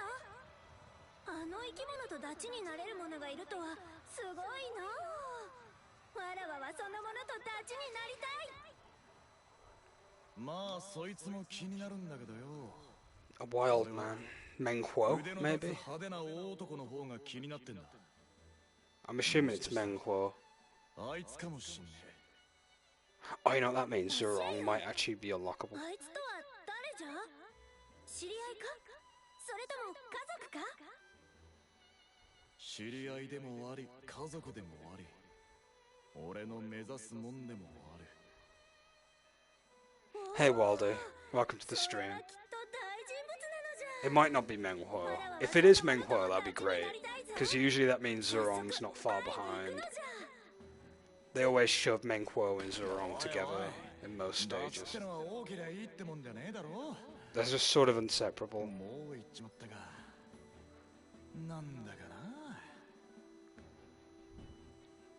Do you know what's hilarious? I did play Dynasty Warriors 8 Empires, and they put... I ended up like randomizing some of the armies, and I had Zurong run her own little like kingdom, and Menghuo was like neighboring next to her, essentially. And the way the battles were going with the AI,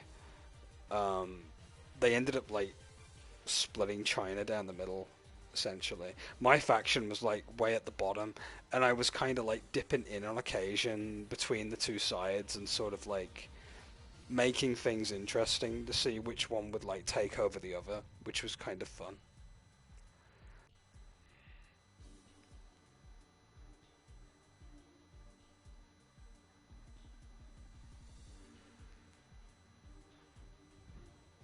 Oh yeah, so yeah, Menghuo, Zurong, and Keiji Maeda are in the stage, so we're gonna probably unlock them after we're done.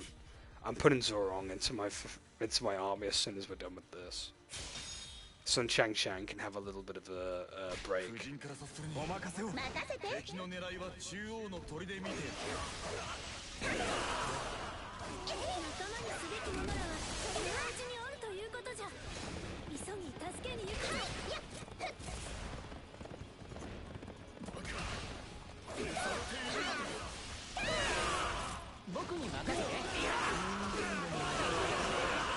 Uncharted. Not played the Uncharted series.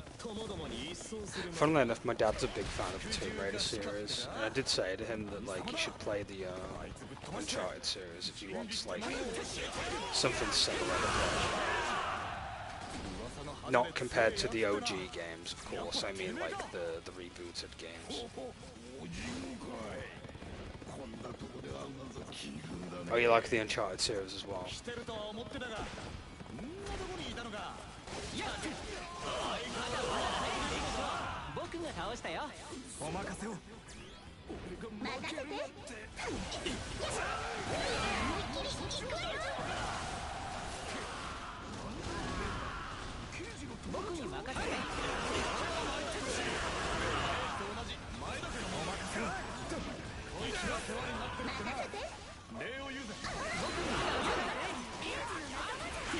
Naza's here to like rip everything apart with that spear.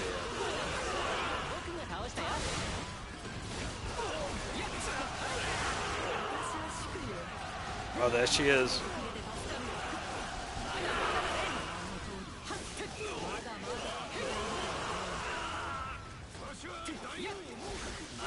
Kingman Claw.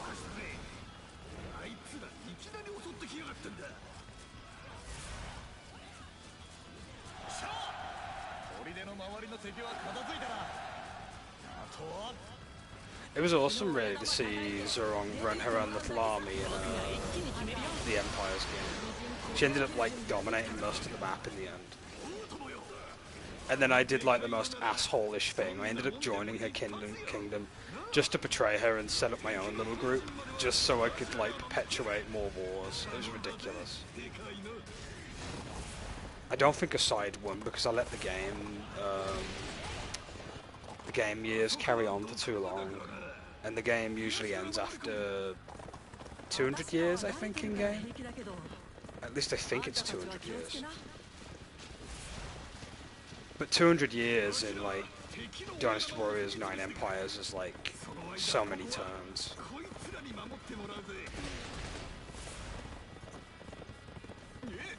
It's a ridiculous amount of turns, but it's like, you know, it doesn't feel like 200 years. I'm babbling right about now, I don't know why.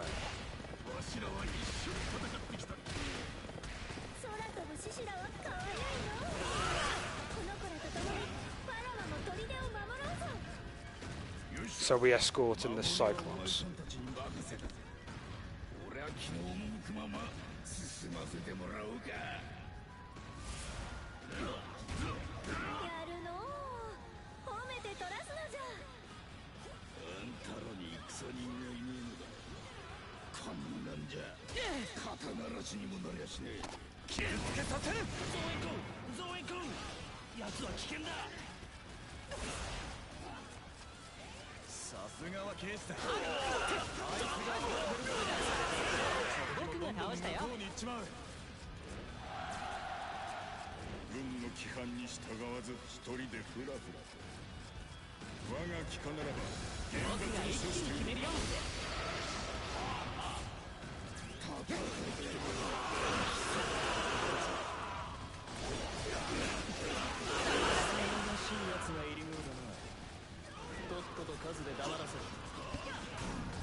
How you doing anyway, Waldy?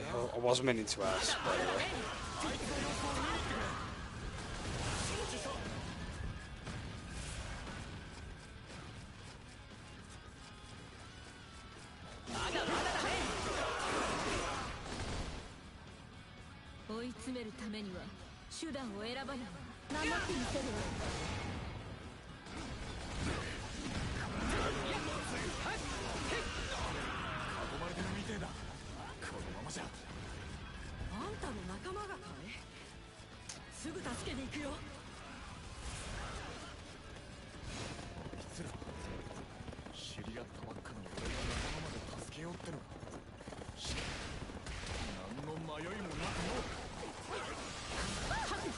Oh, Wang Yi.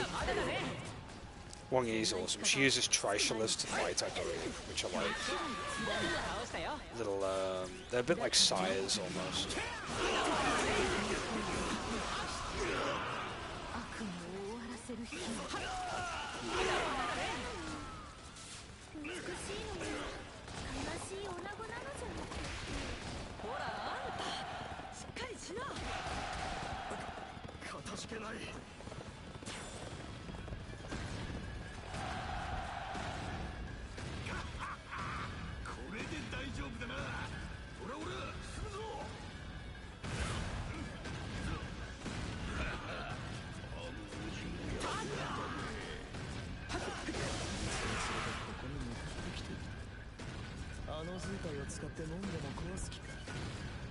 さでしょうがね。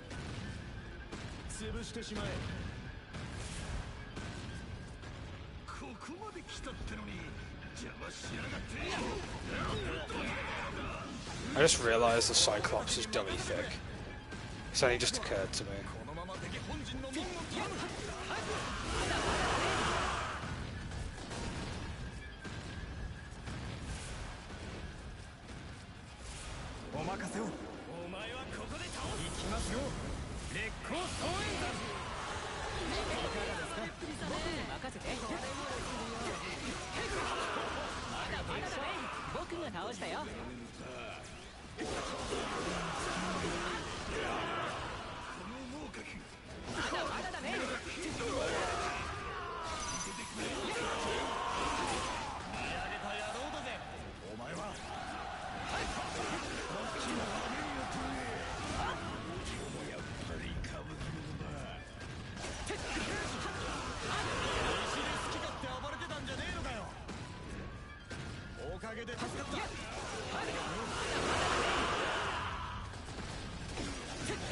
Nephew and uncle bonding over there, that's really awesome.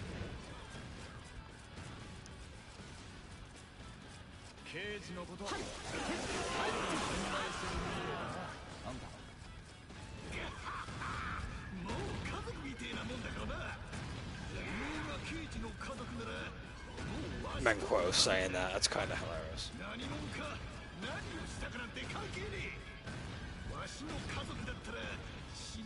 Menquo is a proper OG, to be fair, though. I mean, come on, man. He's fighting with a coconut tree. How awesome is that?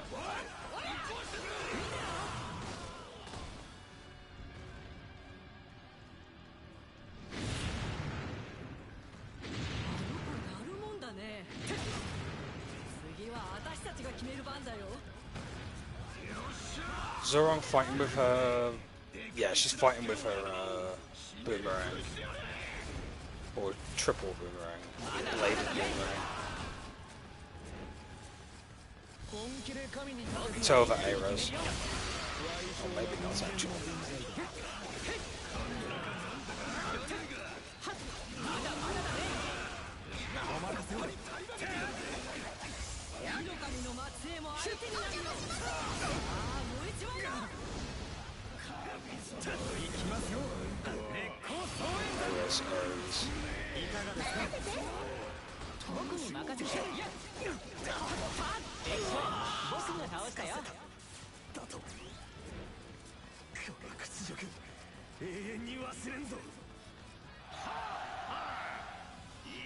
Arrogance until the end.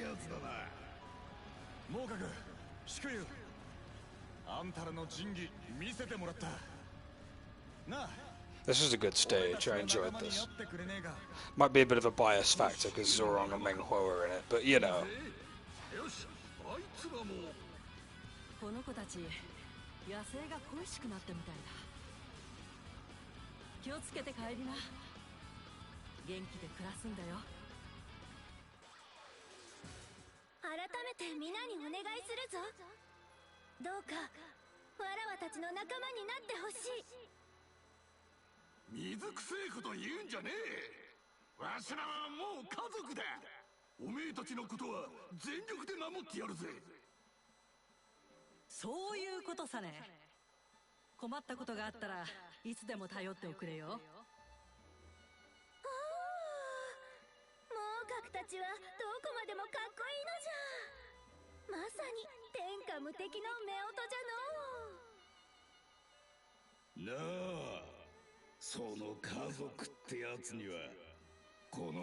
The greatest peacock in the world.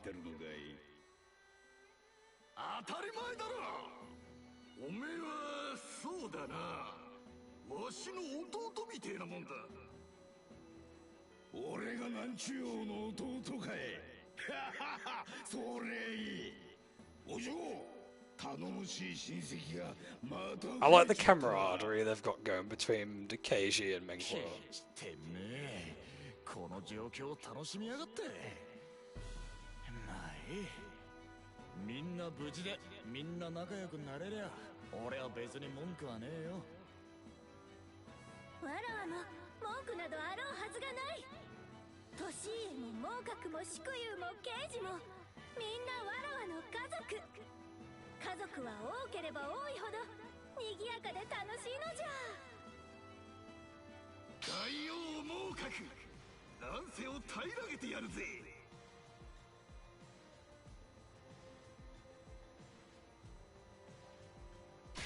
火の神の末裔祝友、派手に燃やすよ。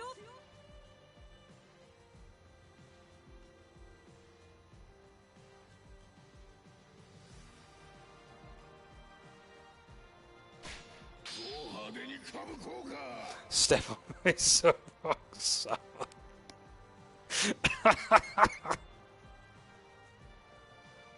Oh, she is good though. She's great. I wonder if she's got an alternate costume. We'll find out in a minute if she does. Chances are any costume she has is probably DLC. It's any bloody problem now. A lot of like, there's no alternate outfits really all that much, or alternate colours. And that stuff used to be kind of like a thing once upon a time.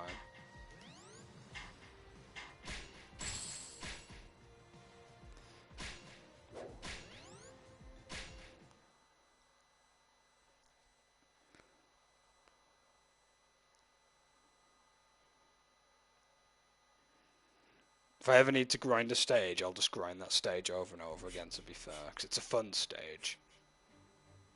The flow of the stage was actually rather, like, good. Right, we're gonna put Zorong in our team.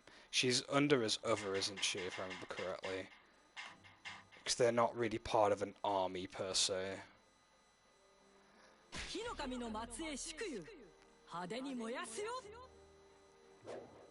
Man, she's really low leveled. I'm gonna have to like level her up.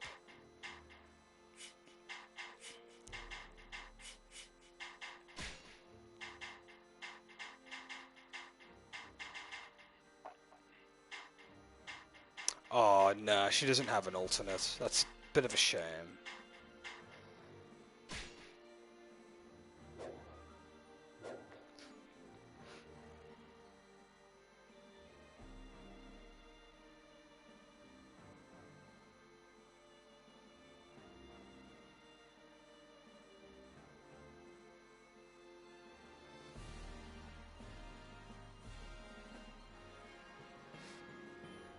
Hold on, I've got 2 Revelations clips here that I've not seen.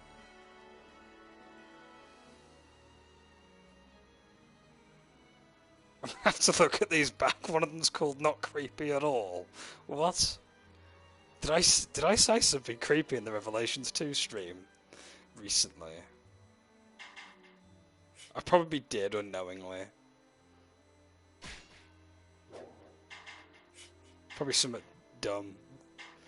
Regardless.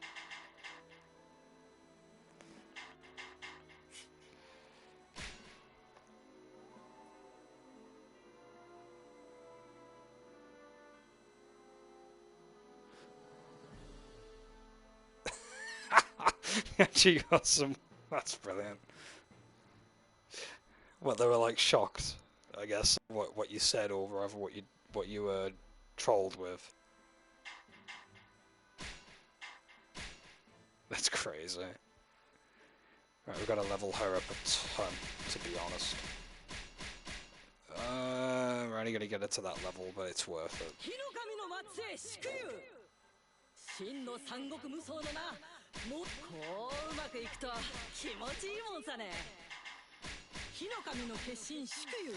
There's an alternate in, I think it's Dynasty Warriors 8, where her hair's like pure black. She is also not as tanned with her alternate. She's got paler skin, which is interesting. It's like you know how in some fighting games you get palette swaps of characters that have like tanned tone or whatever. It's that kind of thing, really. It reminds me of that. It's like how in Guilty Gear, like with Venom, you can get a version of Venom that doesn't have the white hair, but has blonde hair instead.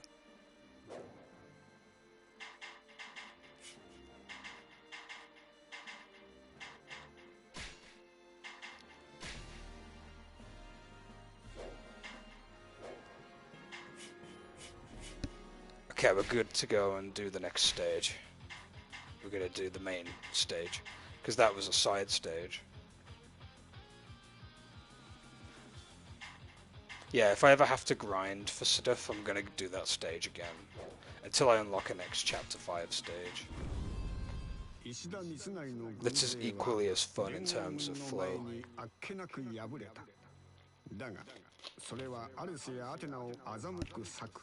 I'm gonna mute real quick and see what that clip is, by the way. I'm curious now. 連合軍に下った大谷義次と前田利家はとある地図を差し出す。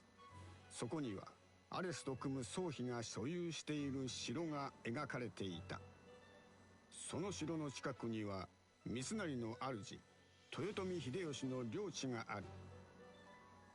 すべての情報を見た島左近は自ら出陣を志願。地図に描かれた城を目指して進軍する。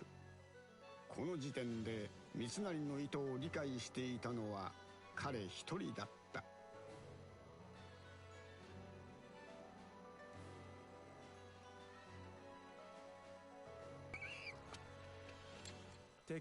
You're a clipping god, by the way, Exeter. You're an absolute clipping god. I've just seen those last two clips. I'm dying. I like how you had me saying Last of Us fans opinions are invalid, and then it's the truth written on it.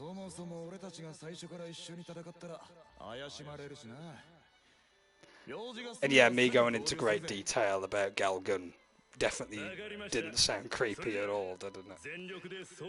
It didn't sound thirsty at all.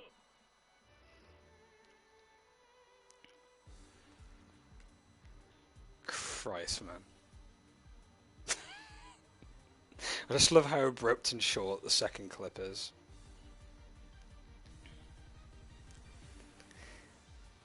South-Pian eras.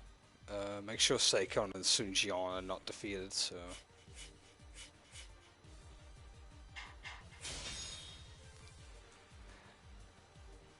Do you fancy becoming an editor by any chance, Exeter? Because you've gotten that good at it. I'll have to give you the editor badge, if that's a thing on Twitch.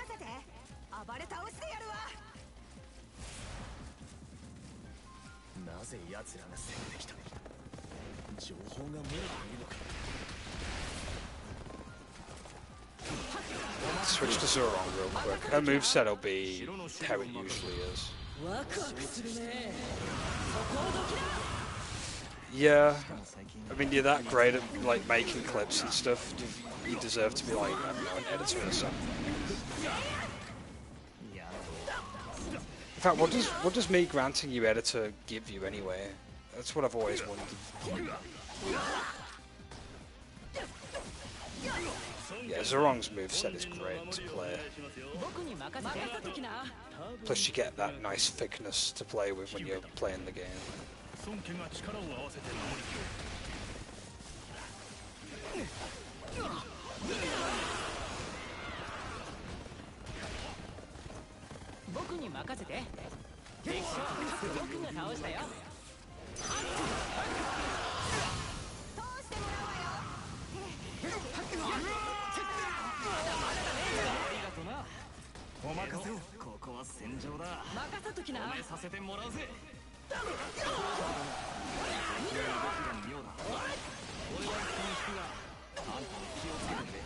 Yeah, she's gonna need to be leveled up more, which is a bit of a shame. She also needs a stronger weapon. It's probably another contributing factor.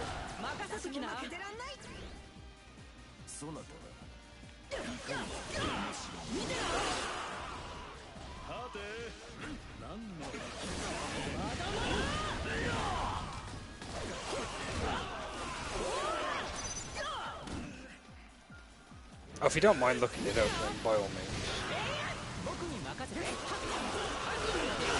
Like, does it give you access to, like, editing clips a bit easier or whatever?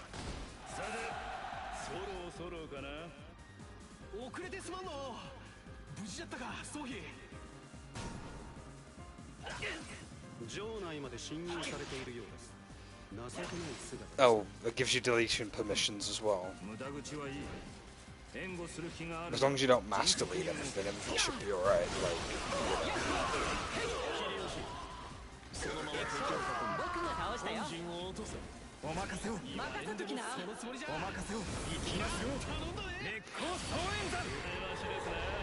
I like how you put including mass deleting in brackets, which is just like.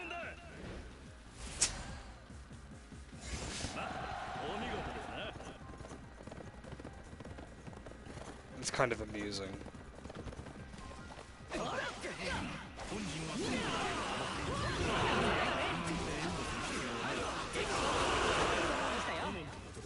I should make you a mod, to be fair, considering you made me a mod in your chat as well, really. Plus you've been here long enough too.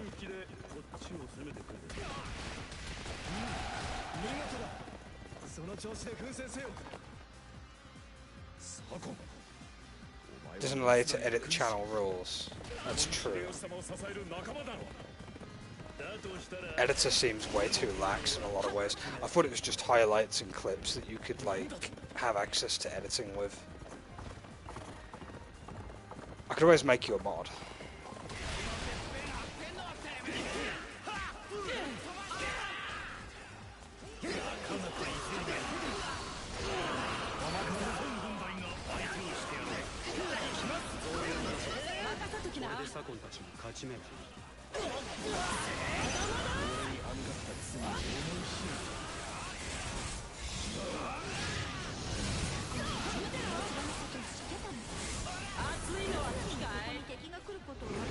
Oh, that is awesome.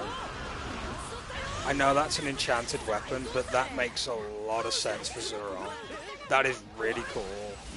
I know you can switch enchanted weapons, but her drinking the nectar and then breathing the fire, that is really cool. Really over the top as well, and I love it.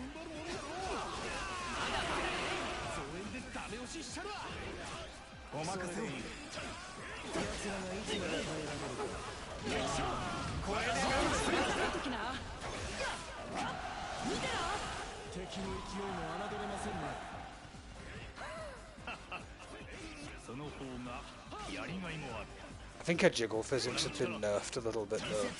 They're more pronounced in 8.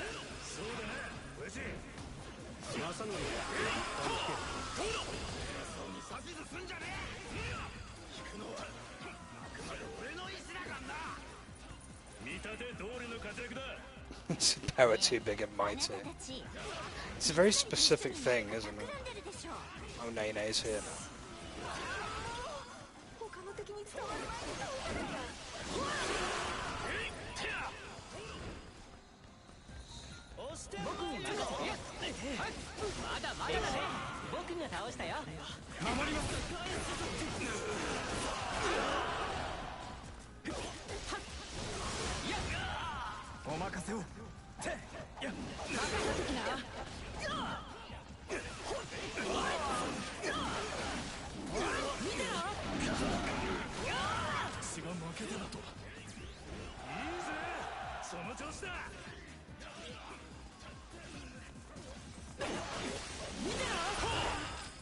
Just gotta wait till the plan's executed. Yeah, I guess so.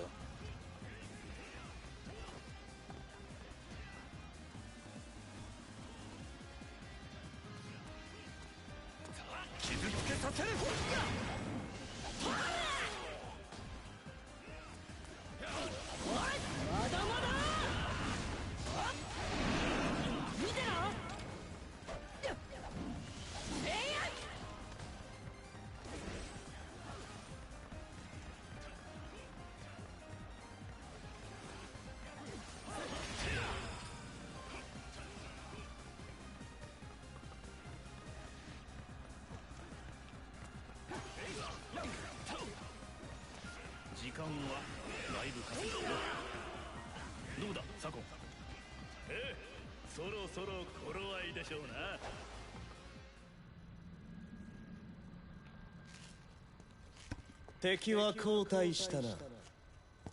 よくやったではないか。ならば褒美をもらいたい。まあいいだろう。何が望みだ。あの男の力。秀吉様こそが人の王。ならば俺と同じくあの男も秀吉様に忠誠を誓うべきであろう。それは気まずそうな顔じゃな。もしやあいつにも同じ約束をしとったんか。だから言ったであろう。その浅はかさはいずれ白日のもとにさらされる。わしら人間はお前たちにとってはただの駒。一体本当は何をしようとしとるんじゃ。余計なことを聞くな。逆らうな。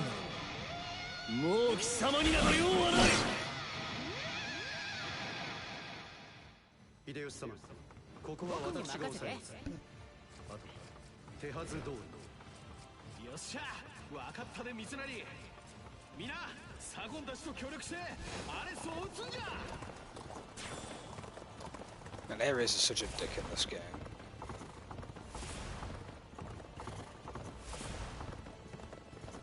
嫌な予感が当たったな。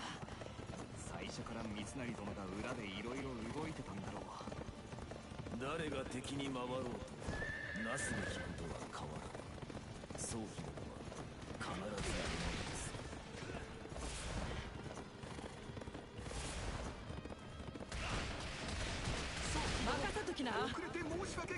Oh, look, it's Zanghei. His victories are tinged with a hint of beauty. It never got old in Dynasty Warriors 9 here in that line. Never got old whatsoever.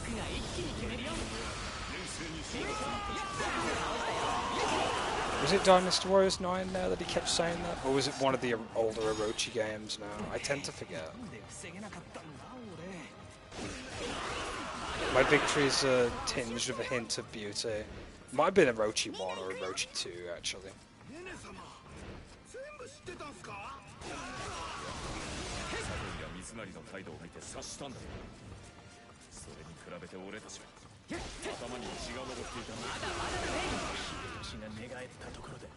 我らの優位は揺るがん。 Go on, open the gates. I want to smack Ares around a little bit. あいにくだがお前たちの兵はもういない。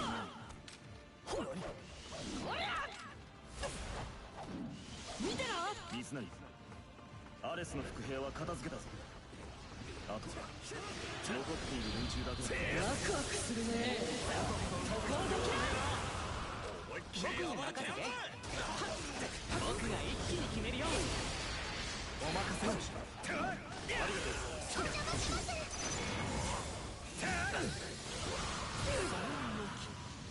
少々気品が足りませんね。有利な戦いをお見せしましょう。また結構いい。行きますよ。烈光総援の決勝。私がいかがですか。お前たちでまだまだ。 We got to that stage in the back with. やってるぜ。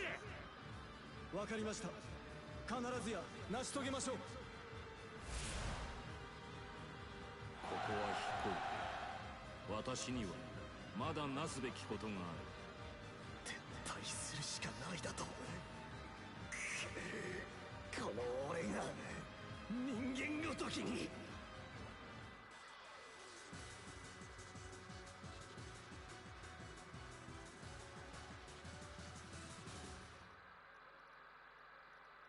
左近、義継、利家、そして皆協力感謝する。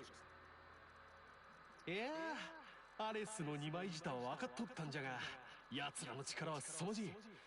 危険を考えると動くことができんでな。確かに。かつて龍禅は人質として囚われていた。秀吉殿もそうなるか、もしくは消されるか。いずれにしろ。Well, they edit the rules if you both as well. That's a bit weird. Oh god, imagine the troll possibilities though of that having that. Jeez. Maybe that's one of the reasons. 好きにしろと任せてくださったからな。水くせえぞ頭でっかち。俺たちにも先に教えといてくれれば。正則、お前に教えればことは筒抜けだっただろう。今回は三成の判断が正しかった。俺たちが察するべきだった。Yeah, it's too much of a responsibility. It's a bit strange, really. It's one of those weird oversights. Like if you're gonna give, you know, someone so much control, just go whole ham, you know. うんうん、うまくいって本当によかった。そうだ、はい、お土産だよ。お近づきの印に受け取ってね。これってどっかの地図？ゼウスって神様が降臨する場所みたい。そろそろだってアレスとアテナが話してたからこっそり盗み聞きしちゃったよ。おお、さすがネネじゃ。おねね様、神相手に盗み聞きですか？露見しなかったからよかったもの。しかし助かったぞ。この情報をもとに次の方策を立てるとしよう。皆が笑えるよう作るさ。There's Hideyoshi. 俺の志、バカ。 Tsunari. Nene. Who kind of just feels like Kunoichi, really, but her moveset's slightly different, I guess. Actually, she might be a bit more unique in the later games. But I do remember in the older Warriors games that Nene and Kunoichi felt very similar.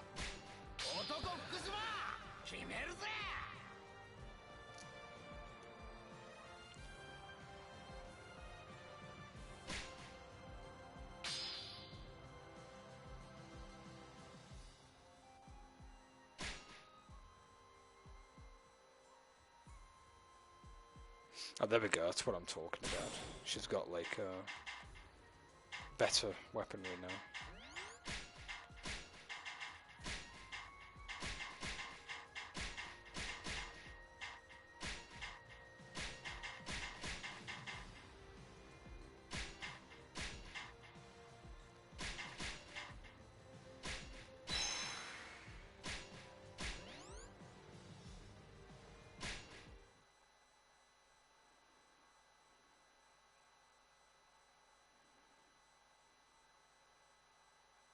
ついにゼウスが降臨するか。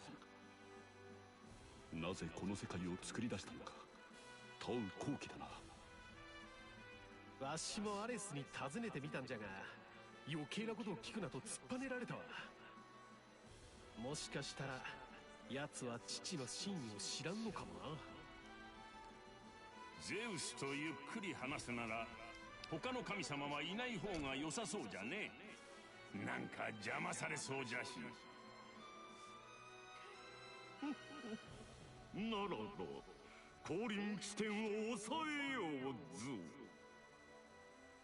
神との闘争楽しまん。なら今回はこの秀吉にお任せあれ。散々迷惑かけたで、ここらで役に立つとこ見せとかんと。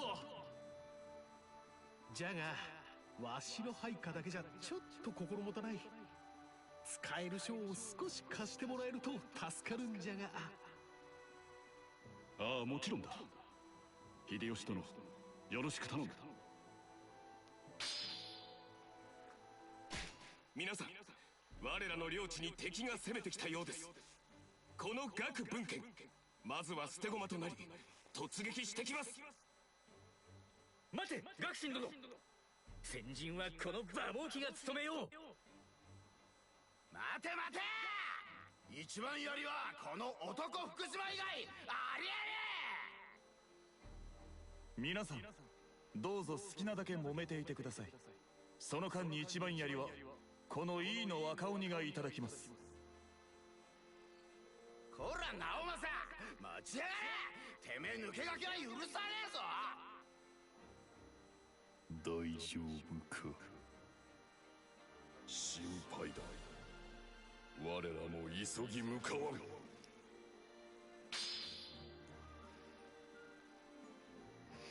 Side story, I'm assuming. I'll start off Hundun. I'm not doing any more Hundun stages. Tried to do one offline and I got completely destroyed. I'm not good enough yet to do Hunduns, really.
Should be fine. I'll put the extra slots on later on.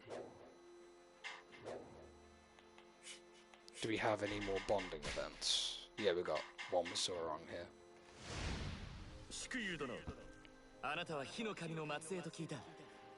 ああ、ありがたすぎる。ちょっとお待ちよ。いきなり拝むなんて。ああ、家系の好きな坊やがいるって話があったね。あんたのことだったのかい？心当たりはもう一人いるが、この際俺ということで大丈夫だろう。どうか祝友殿を拝ませてほしい。火の神が家系成功の祈願をしたいのだ。何言ってんだい。家系が好きならまずは限界まで腕を磨きな。それでうまくいかないって言うなら考えてやるよ。そうか、そうだな。実力で成功させてこそ本当の価値ある家系だ。さすが火の神の末裔、ありがたい言葉をもらったぞ。そんな細っこかったら力も入んないだろう。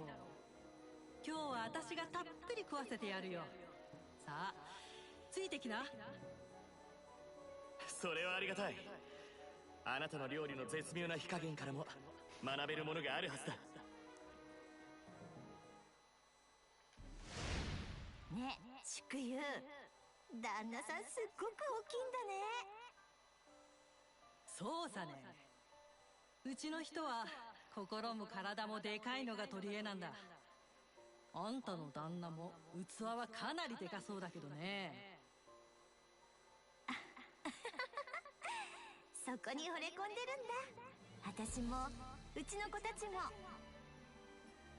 うちの子ってあんたの旦那の仲間たちかい？そうだよ。みんな可愛い大事な子供たちだから、私がしっかり守ってあげないとね。いいね。あんたもそういうたちかい。気に入ったよ、ねえねえ。あんたとは気が合いそうだ。私も会った瞬間からそう感じてたんだよ。一緒に頑張ろうね、祝友。ああ、気合い入れて家族を守っていこうじゃないさ。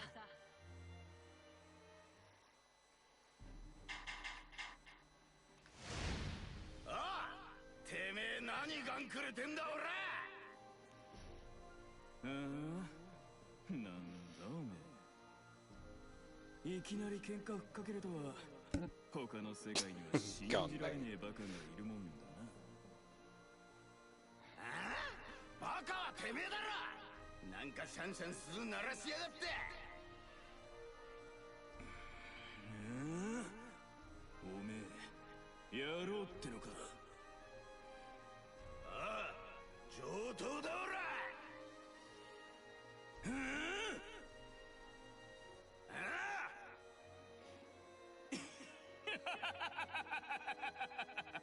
いいぜ、おめえみてえなバカは大好きだ。ネチネチ嫌味言うやつよりよっぽどわかりやすい。偉そうに。けどこの男福島のメンチに一歩も引かねえのはあり。かんねえだっけか。てめえガチだな。おうよ、気に入ったぜ男福島。これから先の喧嘩、俺とおめえで派手に暴れようや。That was kind of cool. 正則よ、聞いたぞ。お前生きる口だそうだな。あ、いけるって何の話だ。決まっているだろう、酒の話よ。おお、悪い悪い、そんなら構えることはねえ。そうとも男福島、棍棒と酒はガチ中のガチだぜ。そうか、お前のような男 Talk about that epic troll. Yeah, carry on about that. I'm actually 私 intrigued. の進化には酒が苦手なものが多くてな。皆誘っても乗ってこんのだ。心なしか尻込みしている節さえある。お前もか。わかるわかるぜ尊敬。俺んとこの奴らも酒の付き合いが悪くてよ。うん、ここで我らが出会えたのは何かの導きであろう。早速だが一杯付き合ってもらうぞ。話が早すぎるぜ尊敬よ。あり、酒ってのは勢いで飲まねえとな。男福島、一生でも一斗でも付き合うぜ。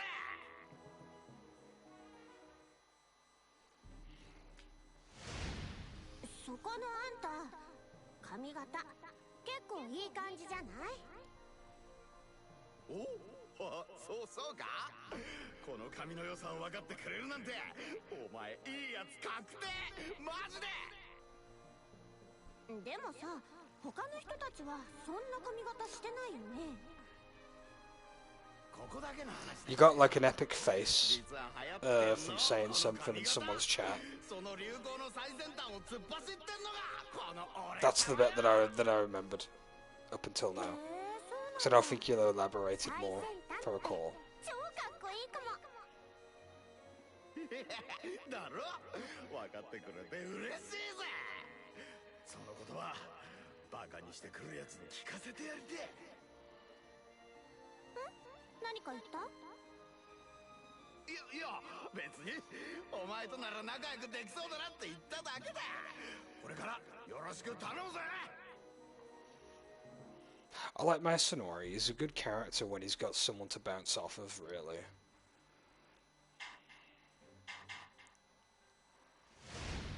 おう、でけえの。お前なかなか器もでかそうじゃねえか。当たり前だぜ。わしはなんちゅうの家族全部をまとめてんだ。大王ってのはこけ落としじゃねえぜ。へ、家族ね。似たようなことを言ってるやつがいるもんだぜ。ま、それなら合点もいく。 I don't know why, but if they ever were to like make Nintendo exclusive like costumes, I could just imagine Meng Huo having a great Bowser costume for some reason. I think it's because his stature would match really well, now that I think about it. But like the costume would be like a Bowser outfit or something like that. そういうおめえもどっしり構えてる感じがするな。でっけえもんを守ってるような。でけえかはわからねえが、家族や領民を守るって気概ならてめえと同じだぜ。気に入った。いい仲間ができて嬉しいぜ。こんな時は一緒に腹いっぱい食うに限る。付き合いよな、氏康。おう、望むところだ、猛角。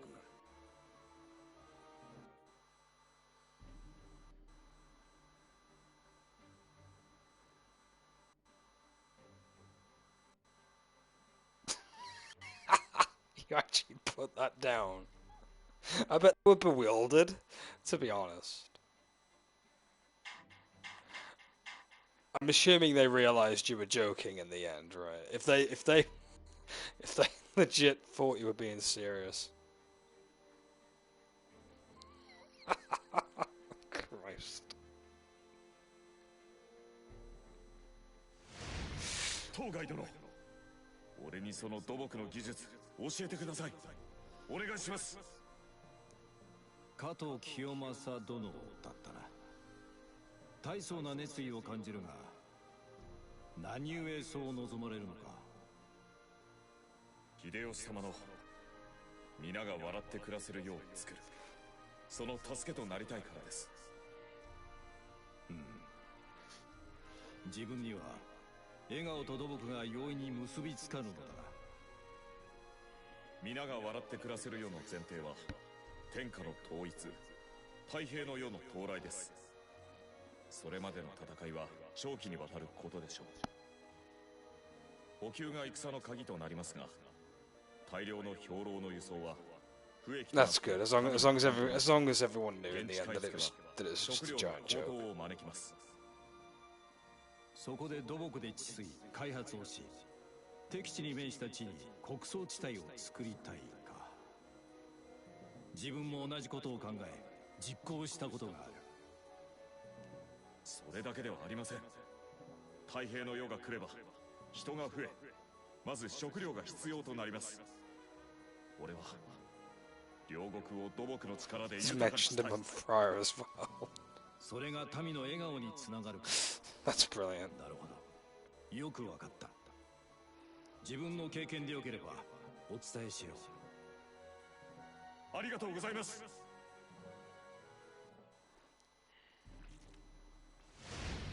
頑固、お前は軍神の子にふさわしい武芸と類まれなる才を持っているらしいな。そんなお前と仲間になれて光栄に思う。これからよろしく頼む。ああ、こちらこそ。どうした？ぼーっとしてるみたいだが、熱でもあるのか？いや、少しふらついただけだ。朝から何も食べていなかったせいだろうか。何？そういうことは早く言え。俺の欲しいを分けてやるからな。ありがとう。清正は面倒見がいいんだな。昔から手のかかる奴らが近くにいたからな。これからはさらに一人加わりそうだな。ま、せめて倒れる前に頼ってくれ。ああ、わかった。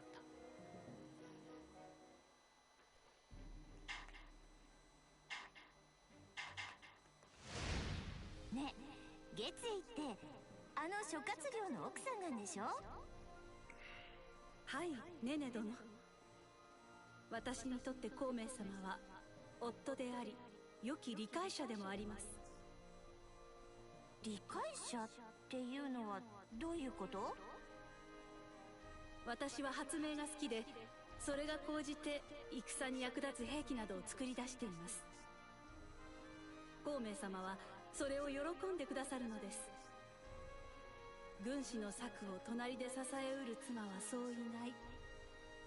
孔明様の妻はこの月へしかいないと。へえ、素敵だね。うちの人も私が戦場で役に立つと喜んでくれるんだよ。ねえねえ、助かったぞって。で、そういう風に言ってもらえると次も頑張れちゃうんだよ。ええ、わかる気がいたします。お互い良き伴侶を得ることができましたね。大切な方のため共に力を尽くしましょう。よろしくお願いね、月影。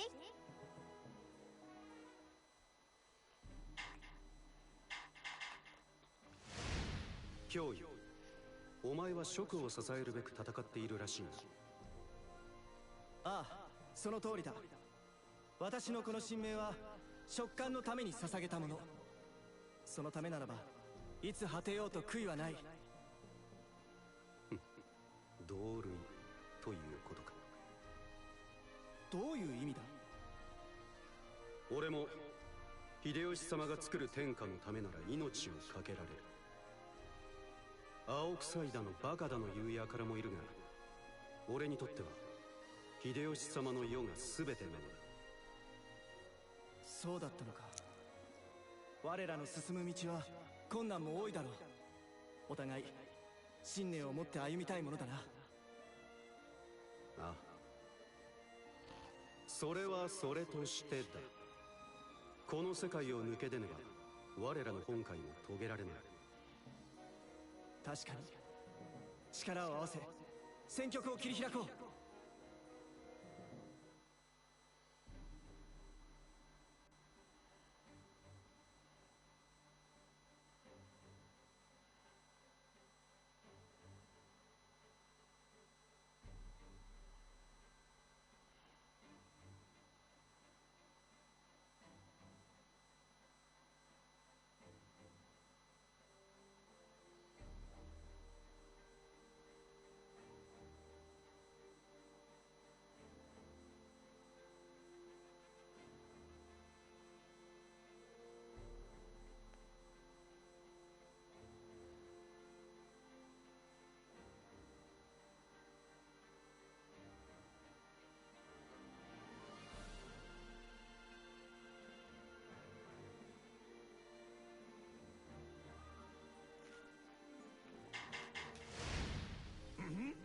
お前のその豪奢な身なり、秀吉と言ったな。さては私に次ぐほどの名族か？それはねえわ、炎章。わしはここまで成り上がってきたんじゃ。このなりはただわしが派手好きなだけ。ただの成り上がり者であったか。だが趣味はなかなかである。私の目を留めさせたこと褒めてやらんでもない。そういや、お前さんも何やらきらびやかじゃのう。そうであろう。よいぞ、もっと間近で見て羨むがいい。これこそが代々の名族たる者の華やかさである。じゃがなぜか薄っぺらく見えるの。何を言うか。不遜であるぞ。いや、身につけとるもんはどれも名品じゃ。それをわしにもわかるんじゃが、それがそう見えんちゅうことはつまり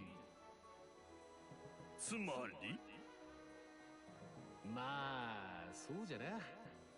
お前さんが本当にキラキラするにはもっと中身を光らせるべきかもしれんの。よかろう。ならばお前に名族の真の実力を示してやろう。これからの私の活躍、よく見ておくがいい。おお、吠えたのう。そんじゃわしとお前さんキラキラした者同士で先行争いじゃ。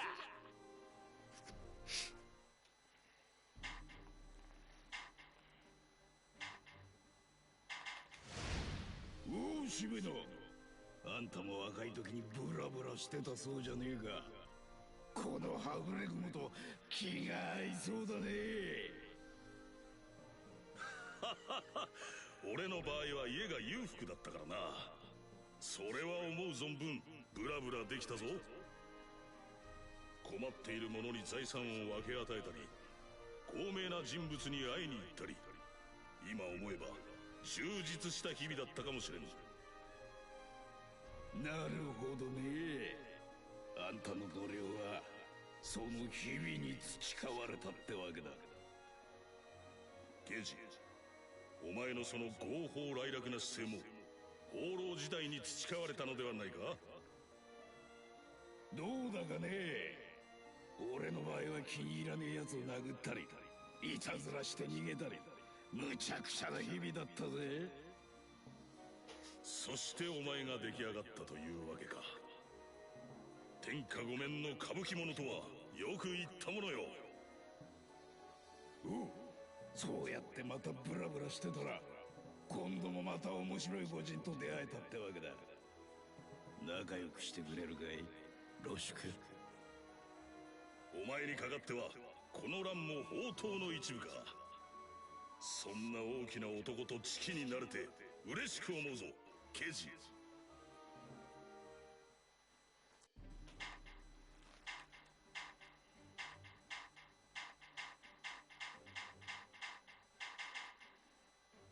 Looks like that's all the events for now.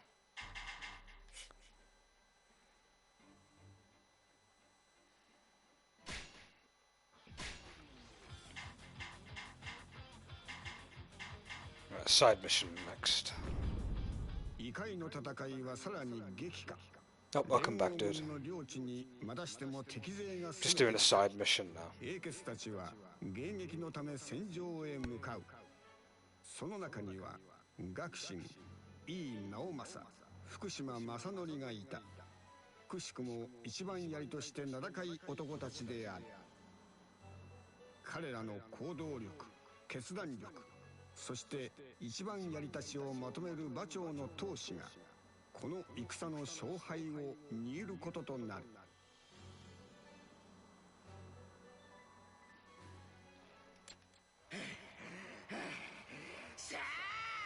戦場に一番乗りだぜ。勝手に誇っていてください。本当の勝負これからですか。悔しいんだろ直政ちゃん。素直に乗れって。 Neo Massey. That's brilliant. お二人ともあれを。すでに誰かが戦っています。あれはバタイ。敵に囲まれているようだ。Is that Mad Eye with the paint? ここはすぐに動くのが最善。皆さん、お先に失礼します。あ、ほら、間違え。一番槍は俺なの？マジで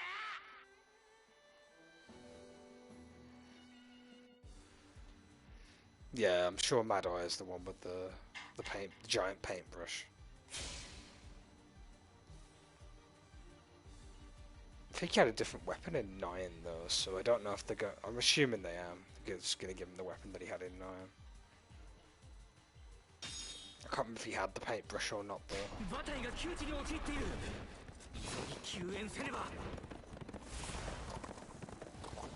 なら俺が出るのが最善です。迅速さにおいて右に出る者はいない。任せときな。恐縮ですが一番槍は私にお任せください。熱いのは好きかい？おいおい、一番槍といや最高だね。バタイは俺が僕に任せて。バタイ待っていてくれ。まだまだだね。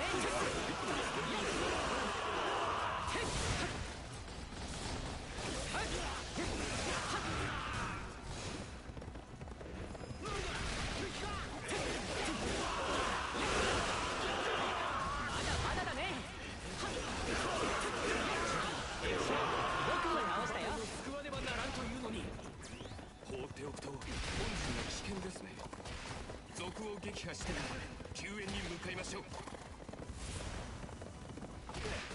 守ってみせるわ。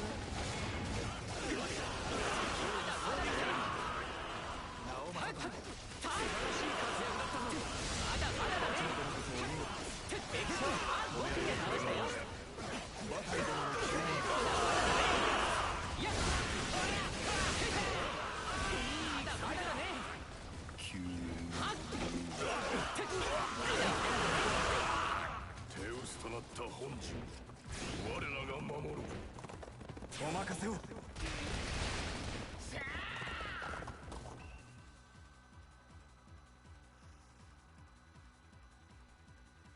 敵を全部ぶっ倒してやったぜ。学生いい速攻魂持ってんじゃねえか。お褒めに預かり光栄です。これで馬隊殿の救援に向かいますね。金馬町の名は伊達ではありませんね。あなたのおかげでここまでは順調です。いいの赤鬼がそばにいれば気合も入るというもの。いざ馬隊の元まで一出番。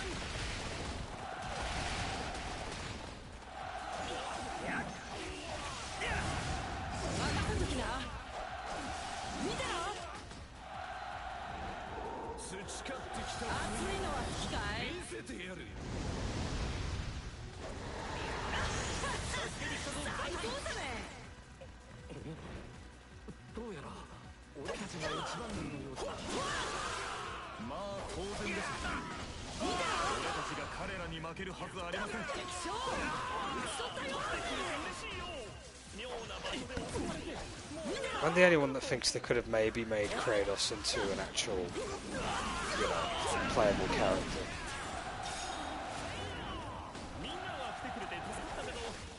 Or at least like in, you know, with a unique looking design or something. 敵を釣り出せたようだな。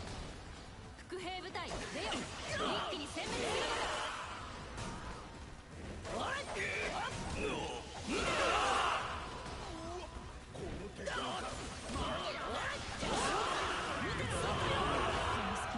敵本陣も落としてしまえ。見てろ。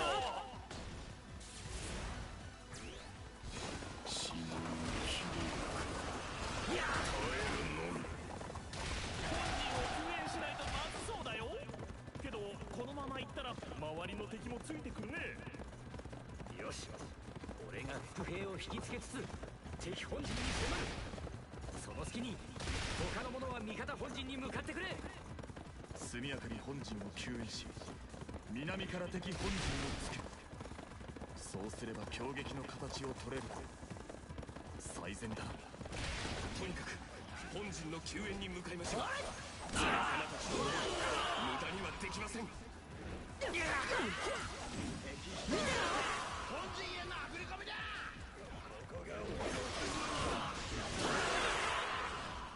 さあ本陣に急がないとね。助けられたら返しちゃうよ。ま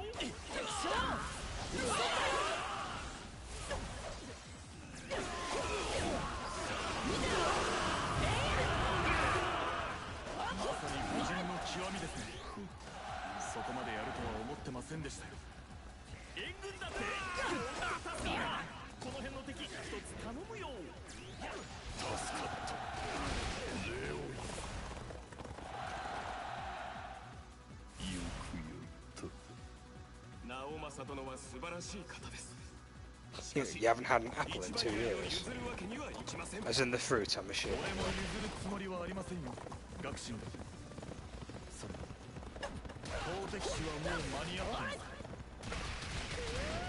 金馬町の戦って超燃える。俺あんたと一緒でよかったぜ、マジで。それは俺のセリフだ、正則。熱いお前と一緒なら。 But admit, I don't really like apples, to be fair. Last time I probably had an apple, like an apple that was in the fruit.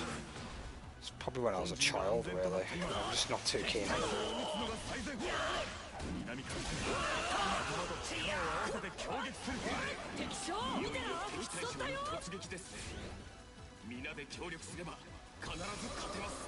熱いのは機械。敵の本陣へ向かおう。仲間もきっと信じて待ってるはずだよ。最高だね。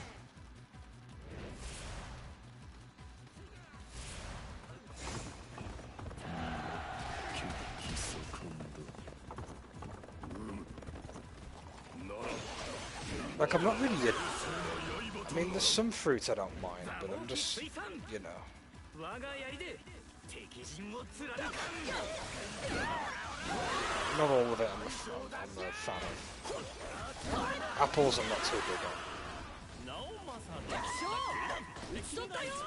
I think kiwi fruit is my favourite fruit, if I recall. Kiwi, grapes as well. ても主思いなんだね。 What else? Pineapple? Pineapple's 大 alright. 事にしなきゃダメだよ。反省点の多い戦だった。これを糧に俺は Just not on pizza. You know. 一番槍だけでは戦は成り立たない。後方支援と仲間の大切さを学びました。これでもう安心だね。仲間が無事で本当によかったよ。みんな助かったよ。本当にありがとうって。あれ、なんでそんなに神妙な顔してるの？一番槍の功に気を取られ本陣を手薄にしてしまうなどダメだ。ダメすぎる。私も反省しています。本陣のお二人には申し訳のないことを。気にするな。先人4人の力で勝てた。先人で頑張る人がいて、後ろを支える人がいて、みんなで助け合って強敵と戦っているんだね。君たちの関係ってすごくいいよ。俺もその仲間に入れてくれる？ああ、もちろんだバタイ。これからよろしく頼む。俺の出番だね。バタイ行くよ。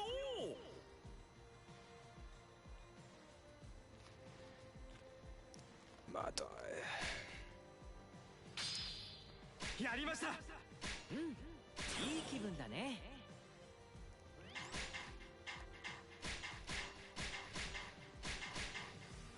pretty weak weaponry, really. The only good thing is the fan for Mitsunari. Oh, and the sun and moon.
Zeus, King of Olympus.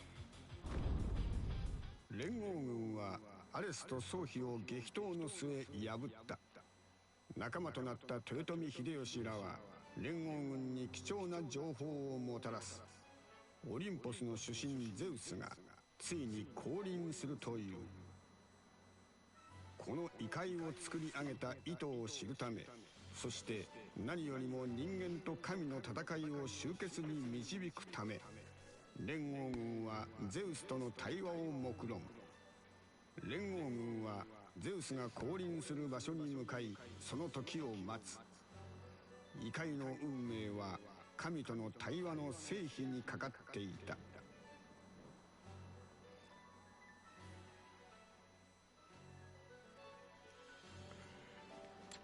ついにゼウスさんに会えるんですね。ちょっと緊張します。この世界で何をしようとしているのか素直に話してくれればいいが。正直難しいかもしれんの。じゃが敵を知っておけば今後の役に立つじゃ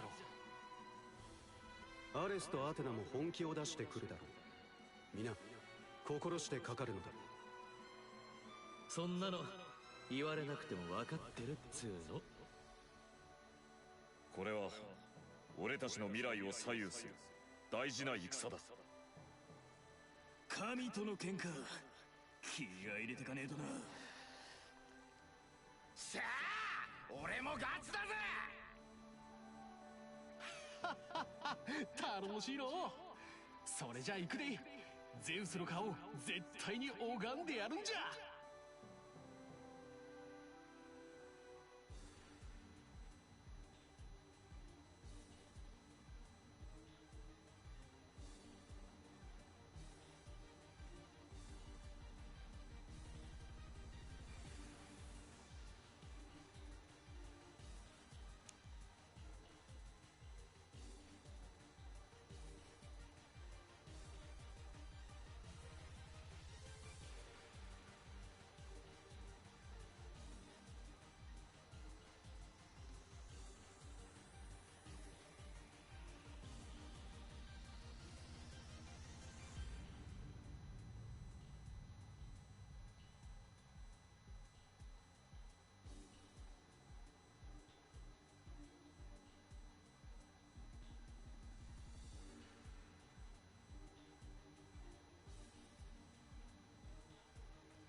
いつら来とったか。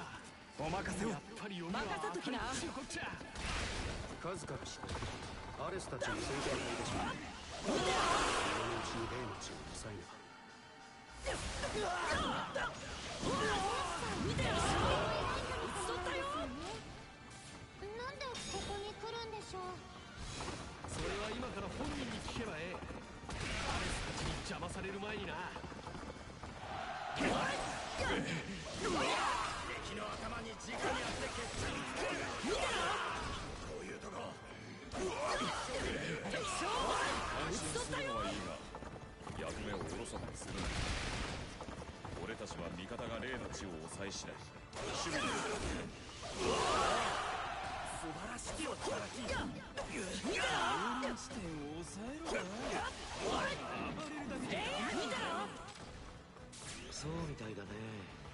ちゃんと周りを見て動けよ。なんね。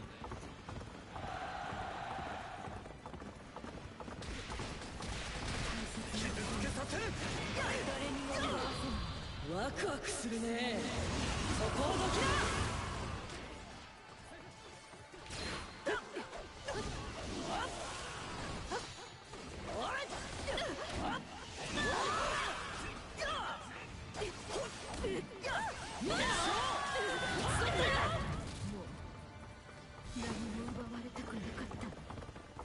よっしゃ。ゼウスが降りてくる場所を抑えたな。奴らがいる。守りに当たっていた人間どもはどうした。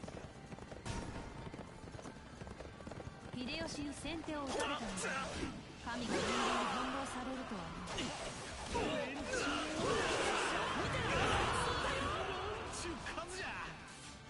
奴らにとってゼウスの降臨はそれほど重要なことなのでしょう。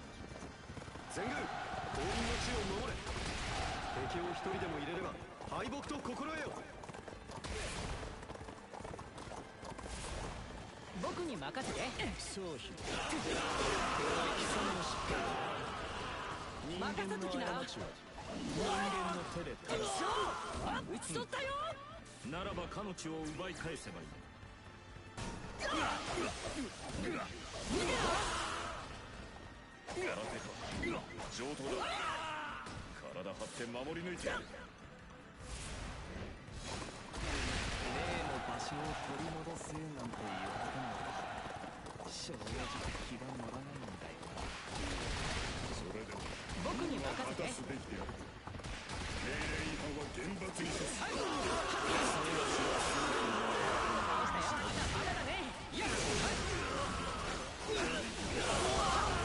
今は何とか守るけどですが敵の増援が続けば仕切られました。このままだったらいずれ全滅っちゅうことが。まだまだだね。に持ち込めんか。任せときな。奴らはゼウス降臨前の鍵をつけたでしょう。打ち取ったよ。我らが攻勢に転じれば乗っときましょう。いいね。その調子で頑張んな。皆さんでお願いしても一筋縄じゃいけないみたいだな。上等じゃねえか。こっから本番だぜ。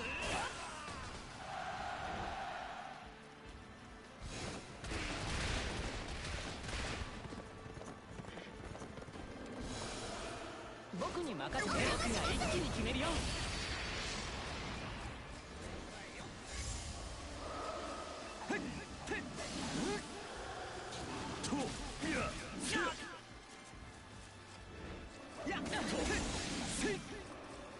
僕が一気に決めるよ。敵将僕が倒したよ。任せときな。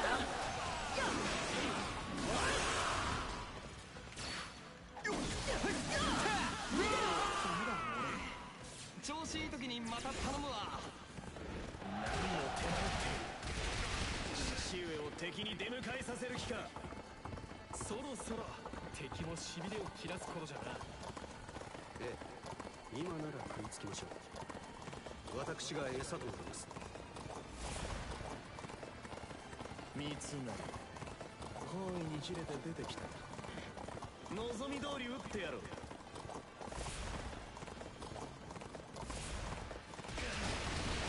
僕に任せて。お任せ。ジオタのはどちら。行きますよ。烈光総演山。いかがですか。任せときな。いつらにを援護しつつ敵の襲撃をたまら打ち取ったよ。三成殿の策は実に見事だ。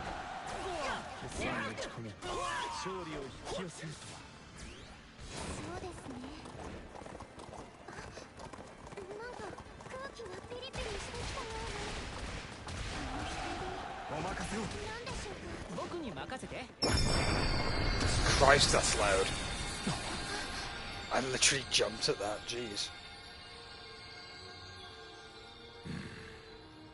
ようやくわしの力を受け入れられるだけの準備が整ったか。ロキのせいで余計な時間がかかったわ。すっかり待ちくたびれたぞ。ここが新たなるわしの世界というわけだな。それは違う。私たちは理由も聞かずあなたに従う気などない。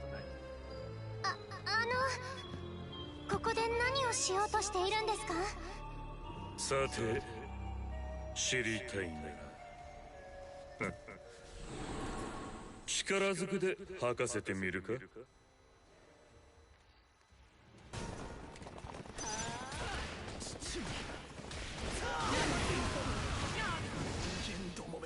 お任せを。行きますよ。絶好総演山。いかがですか。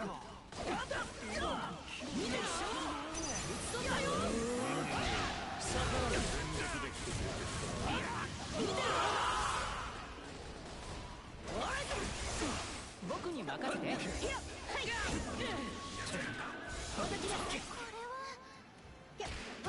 私たちの手に負えるんでしょう。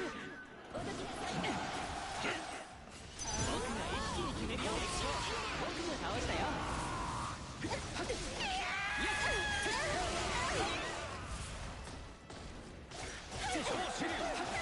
シールを担として守れるか。まだまだだね。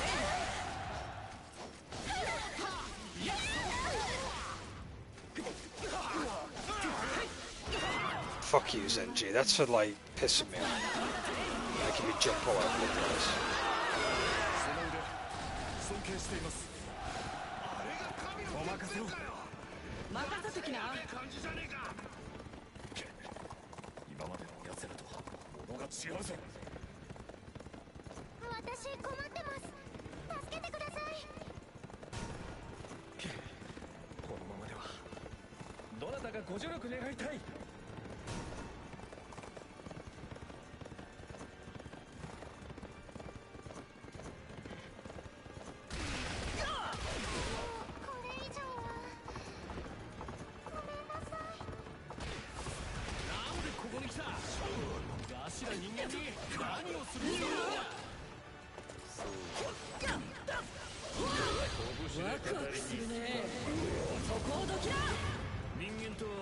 僕に任せて。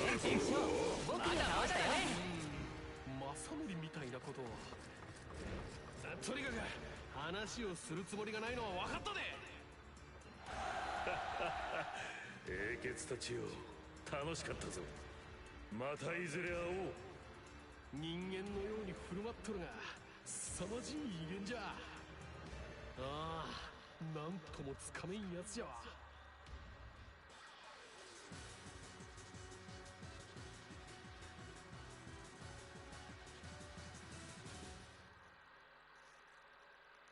ゼウスの力、あれほどとは。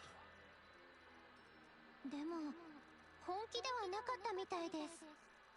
私たちの力を試していたような。ふざけた神だ。わしらもアレスたちには十分対抗できとったし、もうちょい力をつけりゃきっとなんとかなる。あっちの戦力もそげたしの。ああ、始まる前から嫌な予感はしてたんだ。まさか負けて捕虜になるとは。敗者は勝者に従うのみ。煮るなり焼くなり好きにせよ。だったら一緒に来てもらおうか。秀吉様のおっしゃる通り、俺たちには戦力が必要だからだ。まあこうなった以上仕方ないよな。分かった、これからよろしく頼むぜ。不分則、不法を厳に戒めん。予感的中お手の物、林万世とは俺のことを。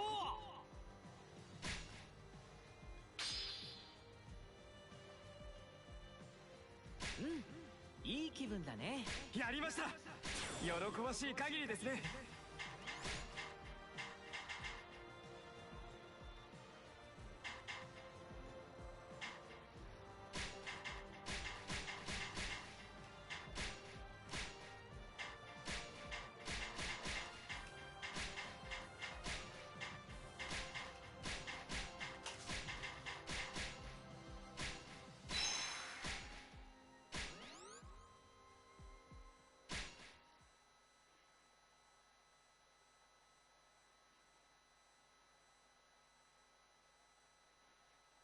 なるほど。我らの元に残された腕輪はただ一つか。旋回の助力を受けた人間たち、そしてロキ、わしに逆らう者はまだまだ多いというわけだな。申し訳ございません。私たちの力が足りぬばかりに。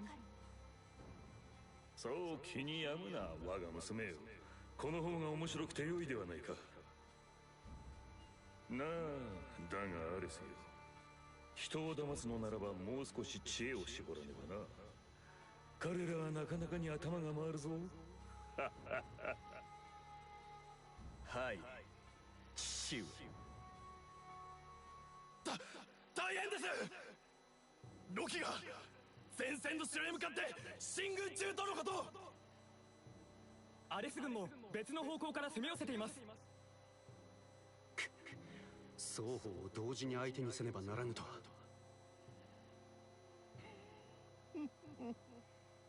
戦場は地獄と化そう。前線が崩壊すれば今後の戦いが不利となりましょう。急ぎ防衛に向かわねば。何か用か、氏康。今早馬から報告があってよ、妖魔に襲われてる村があるらしいんだが、村の連中が奇妙な術を使って妖魔の猛攻を食い止めてるらしい。ちょっと調べに行ってくれねえか。よかろう。お化けさんよ、くれぐれも妙な気起こすんじゃねえぞ。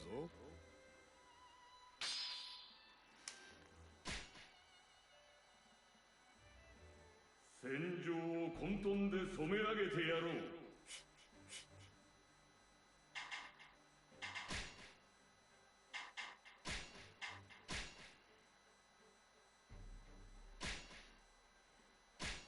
火の神の末裔祝友、真の三国無双の名もらったよ。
Oh, the yellow turbans. Okay, cool. So they're in like a little side mission then. Means Zhang Jiao is going to be unlocked, I guess, when we do this. 妖術を使い民を守っている者がいる。奇妙な噂を耳にした北条氏康は風魔小太郎に調査を依頼した。風魔小太郎、その混沌とした言動で敵味方問わず煙巻く忍びだが、術に通じているのは確かである。小太郎は氏康の命令通り村に向かった。彼の思惑は誰にもわからない。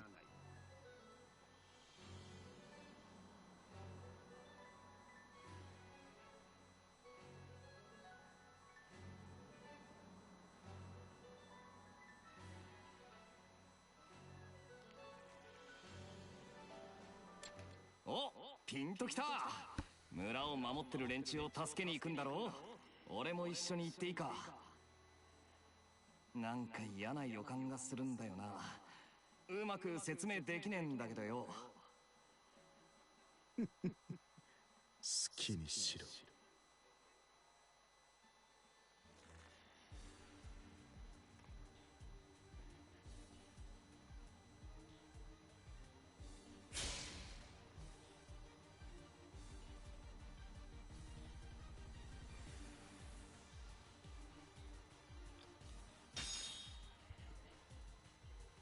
お、あれが噂の連中だな。早いから助けよう。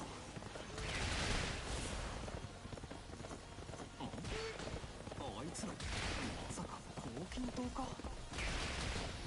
任せときな。浮かない顔だ。ちょっと嫌な予感がしてな。けど助けないとあいつらがやられちゃ任務を果たせない。おお、見てろ。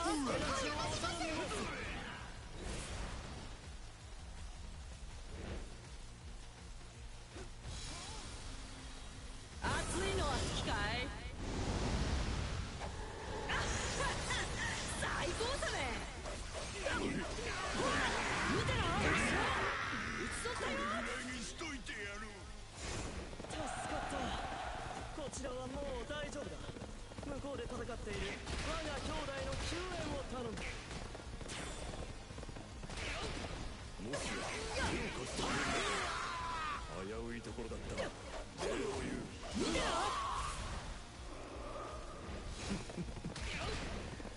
破壊が好きか。異界にさまよいし我らを救ってくれるか。そなたらはまさに天が使わしている。撃ち取ったよ。そして愚者どもに天罰を与えようぞ。熱いのは好きかい。最高だね。見てろ。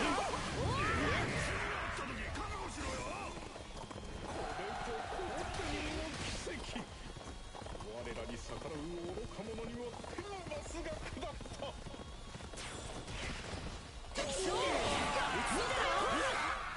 あんたただものじゃなさそうだな。そうとしか思えないぜ俺。天罰がうんちくにそんな我が力は天より授かりし奇跡。見せ物ではない。奇跡を願う戦場にしてやる。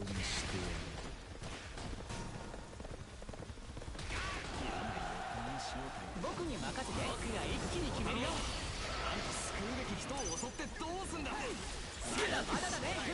僕が倒したよ。いや、まだまだだね。分身してな。本体に攻撃すればおとなしくなるのか。ピンときた。本体はあいつだ。今から倒してやるぜ。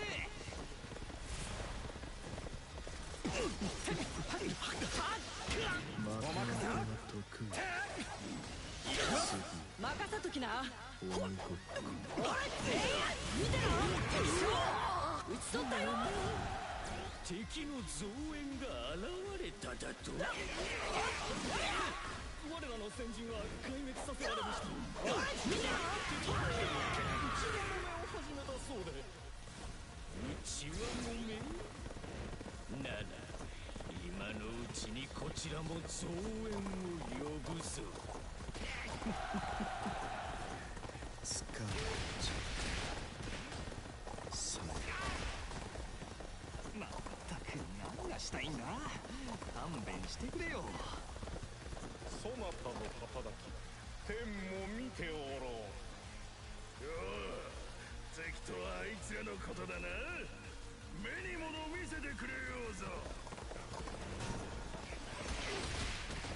兄上、大変です。敵の増援が現れました。ああ、もう味方とやり合ってる間に何やってるんだ俺。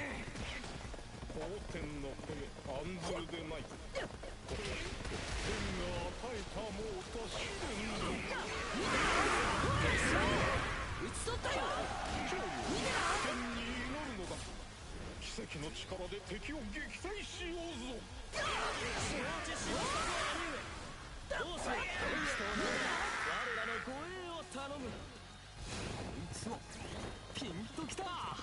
何かすごい術だよな。守りは俺たちに任せとけ。天の力みなぎってきたぞ。いざあの者どもに天罰を。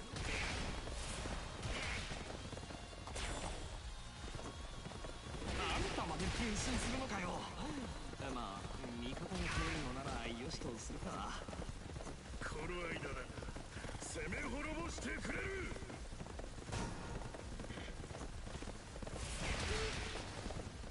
あんたただものじゃなさそうだな。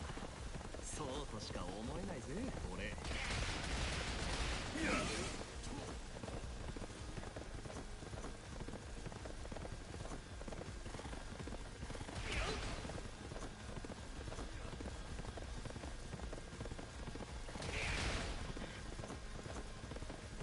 今日の餌は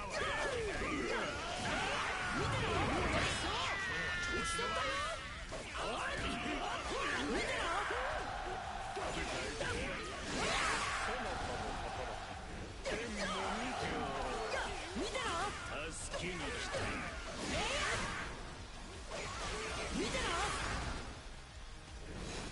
よくぞ我らを守ってくれた。さあ天の奇跡を見るがいい。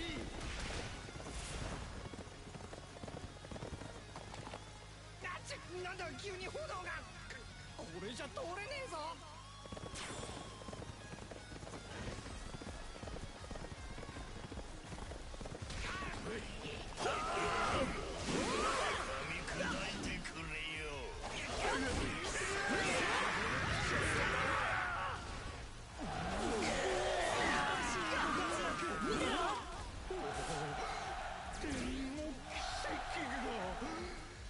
今こそ逆らう輩に天罰を。なんだあれはライオン。落ち着け。こんなのお前がした無視して。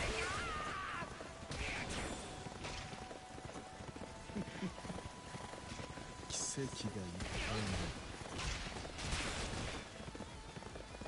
いあんたまた邪魔する気じゃないだろうな。安心しろ。この奇跡を。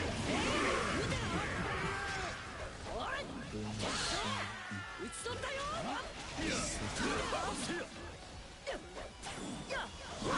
見てろ。もたついているか。我が滅してやろう。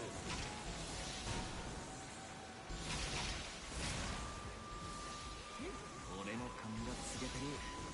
あいつが敵の総大将だ。奴を撃ってこの騒ぎを終わらせる。 Russian roulette command. 惑わす元凶へ。大剣領主聴覚が裁きを下してくれる。あんたただものじゃな Dog さ on そうだな。 Actually, isn't that character playable if I remember?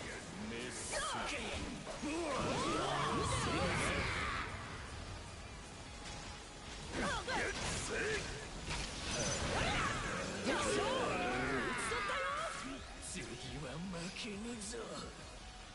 小太郎とは改心したようだな。天に従えば汝を同志として認めよう。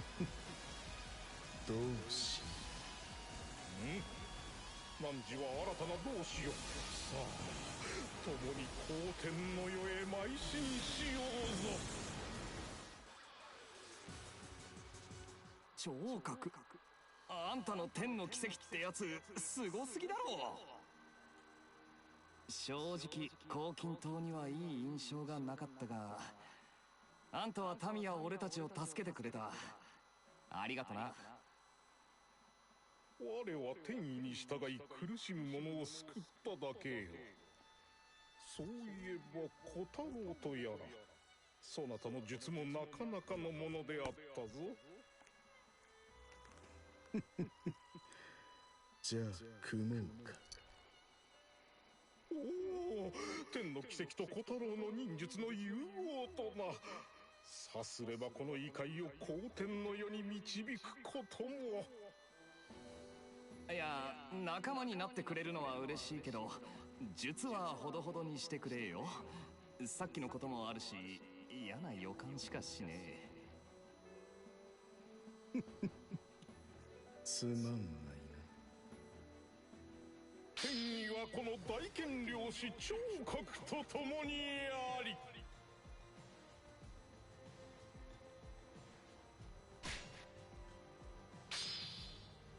やりました。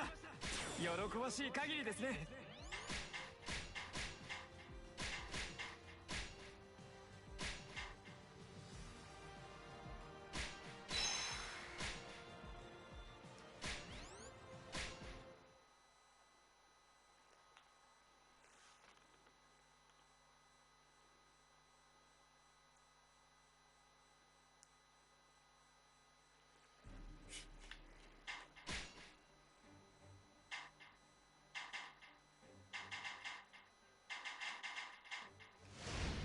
人が集えば様々な問題が起きる。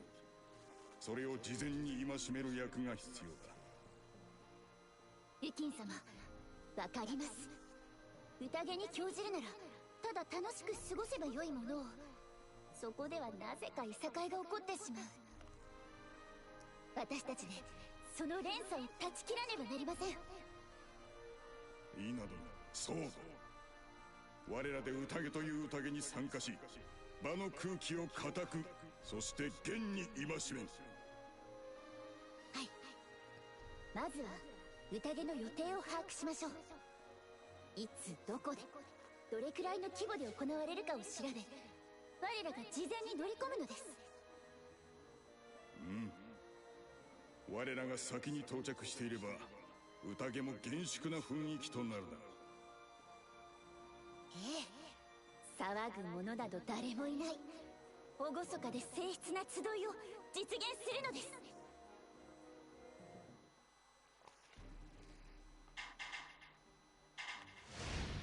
バタイさんにとって簡単なお仕事って何ですか？あと難しいお仕事も。俺の仕事に興味があるの？君どこまで知ってて。いや、なんでもないよ。ここだけの話にしておきますから。まあそうだね。一番簡単なのは戦で誰を倒せとかかな。目的もはっきりしてて隠れなくていい。わかりますにゃ。簡単なお仕事ですよね。逆に難しいのは和歌のおもりかな。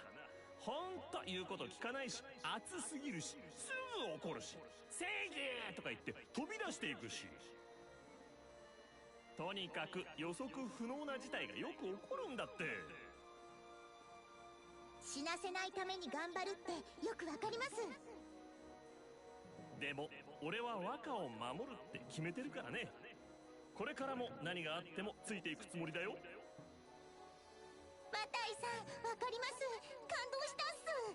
私も雪村様の忍びだから、何があってもそこは変わらないんで。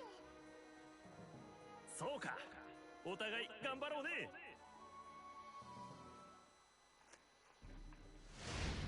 わあ、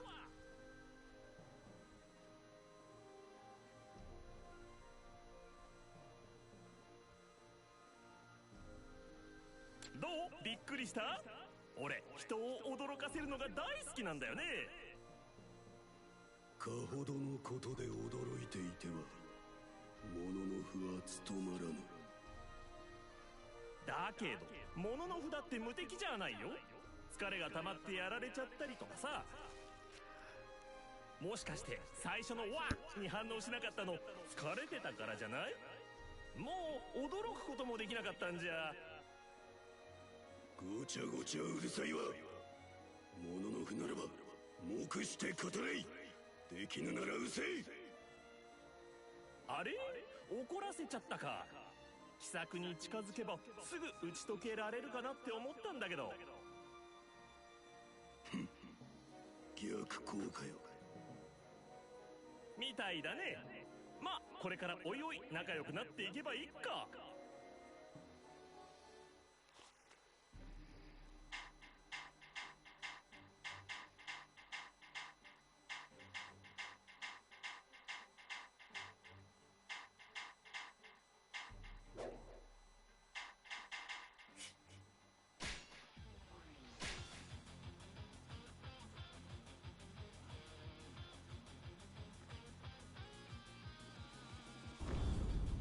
連合軍は何とかゼウスを退けた。彼はただ応用に笑い悠然と姿を消す。結局この異界の謎もゼウスの真意も不明のままだった。そんな中アースガルズの神ロキが動き出す。さらにオリンポスのアレスも連合軍の領地に侵攻を開始。神々の無慈悲な攻撃が人間に襲いかかる。連合軍はすぐさま防衛態勢を取った。果たして彼らに神の強撃を跳ねのける秘策はあるのか。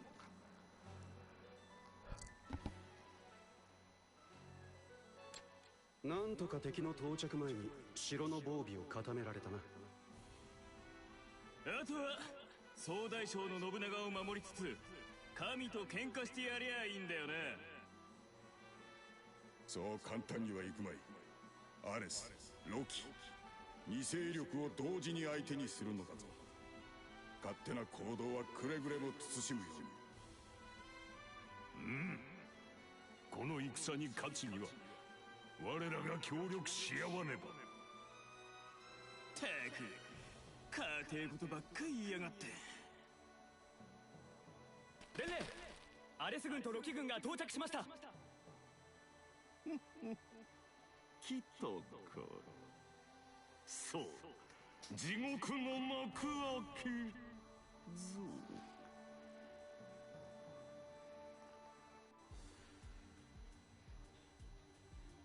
Yeah, freeway battle pretty much. This shouldn't be too difficult.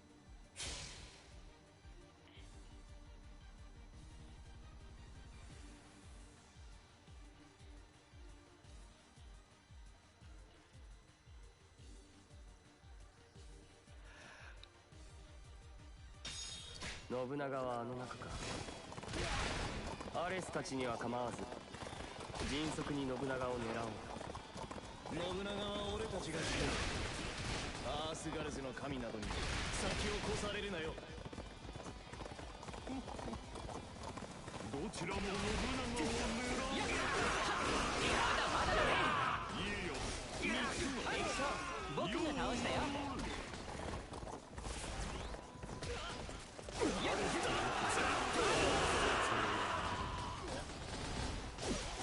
ちらとしては好都合です。一番は共倒れになってくれることだが。まだまだだね。敵の様子を伺うか。敵将、僕が倒したよ。いや、様子見かよ。僕が一気に決めるよ。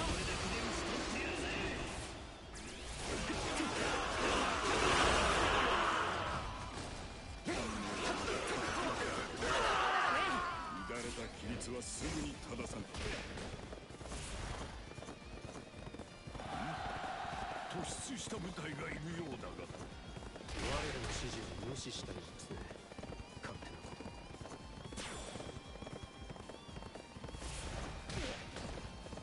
と。ほう、ウキ、私に刃を向ける。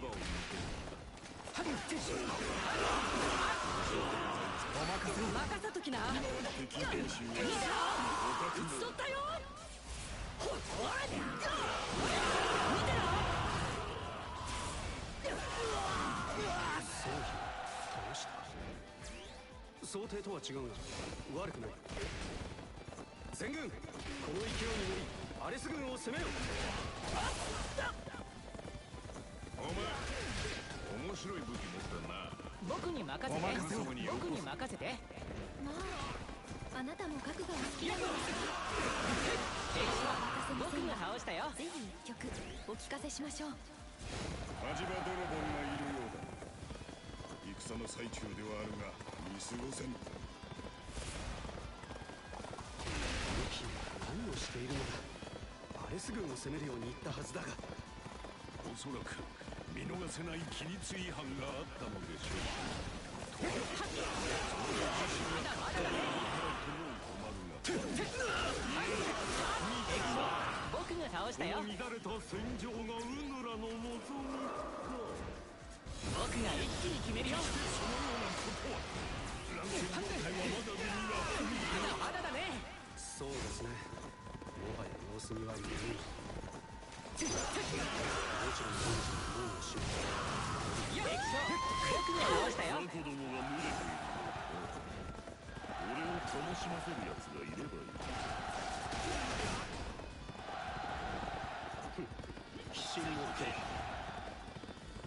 そういうもう一人戦いを好む本物の神がお互いの存在を知らせれば面白いことになるかもしれない。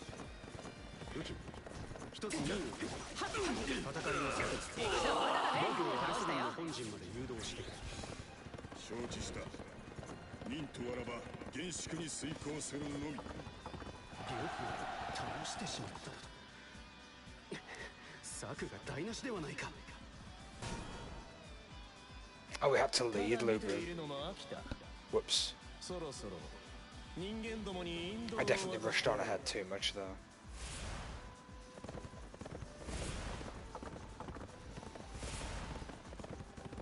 お任せを。任せときな。追いつきましたな。一人で先に行ってしまうとは。いやはや。信長とは戦っていないようだ。僕に任せて。お任せを。僕に任せて。我らがその任を果たそう。僕が一気に決めるよ。僕が倒したよ。味方は出払って。俺が撃破に向かいましょう。承知した。本陣はお任せ。お任せを。隙だらけですよ。任せときな。ワクワクするね。そこをどきな。撃ち取ったよ。ホフル。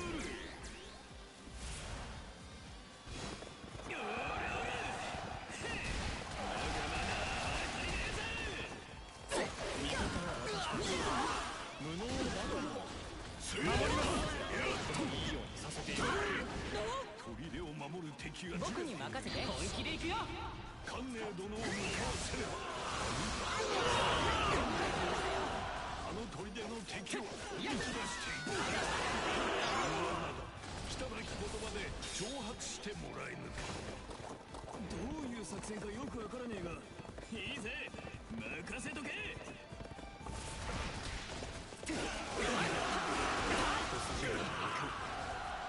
さすがはまだまだだね。僕が倒したよ。本体はこちらに向かっている。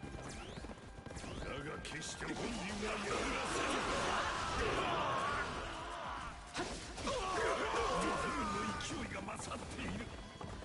このままでは三成殿は。ああ、よかった。間に合ったみたいですね。あなた方我我らは戦界の Oh, Tiger Mom. 人の子を救うべくやってきたがどうやらまだまだだね。出るまでもなかったようだな。人の子は戦局を有利に進めているようだ。ならば我らは向かってくる敵にだけ対処しよう。砦に着くまで関連殿を援護せねばな。この程度では信長は満たされる。三成将軍、見事な働きだ。このような任せときな。よくぞ状況を覆した。お前たちは俺のことを知っているのか。はい、もっと早く火星に来たかったのですが、とりあえず今は目の前の敵を倒しましょうか。おら出てきやがれ。砦にこもってんじゃねえぞ無能が。この選ばれた人間、小指揮を無能だと。私の力思い知らせてやるよ。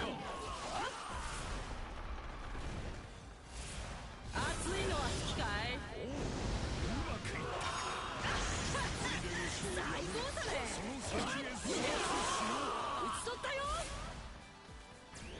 予定より早く商会がやられてしまったな。仕方ない。私一人で何とかしよう。見てろ。僕に任せて。僕が一気に決めるよ。やるじゃねえか。その調子で攻めやがれ。私が終わらせてやる。頑張ってみせるわ。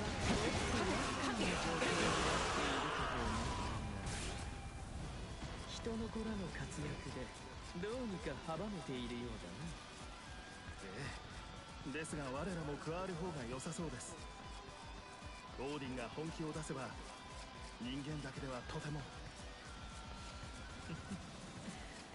また賑やかな日々になるな。信長を狙う敵は消えた。得体の知れぬ者は残っている。安心しろ人の子らよ。我らは戦界の住人、貴公らの力になるべくこの世界に降り立った者。つまりジョカたちの仲間ということか。何か有益な情報があれば教えてもらいたい。無論そのつもりだ、三成将軍。信長の活躍のおかげで道が開き、ここへ来ることができました。感謝します。私は親王、そして太公望だ。今後は貴公たちに知恵と力を貸してやろう。よろしく頼む。早速知っていることを教えよ。そう焦るな。全知全能の私といえどオリンポスの主神の考えを読むことはさすがに難しい。だが彼の娘のアテナ、息子のアレスについて多少のことはわかる。まずアテナはオリンポスで戦略を司る女神だ。真面目で父の信頼も厚く、知勇ともに優れている。そしてアレスはゼウスと正妻ヘラの間に生まれた嫡男、戦の神だがこれがくせ者でな。高貴な生まれゆえに絶大な自信を持ち、他の神も人も下に見る傲慢な男だ。ゼウスも奴の性格を危ぶんでいるようだな。奴が鼻持ちならない男であることは確かだ。説得も真意を聞き出すのは奴からは不可能。やはりゼウスに当たってみるしかあるまい。ところで四天童子を見ませんでしたか？いえ、存じません。どのようなお方ですかな？とても大柄で燃えるような赤い髪の鬼です。背にはとても大きなひょうたんを背負っていて、そんな目立つやつなら見てりゃわかるはずだよな。全く覚えがねえさ。そうですか。私たちより先に融合に巻き込まれたはずですが、一体どこに。全ては全能たる我が手中にある。私の力が必要ならば行くしかありませんね。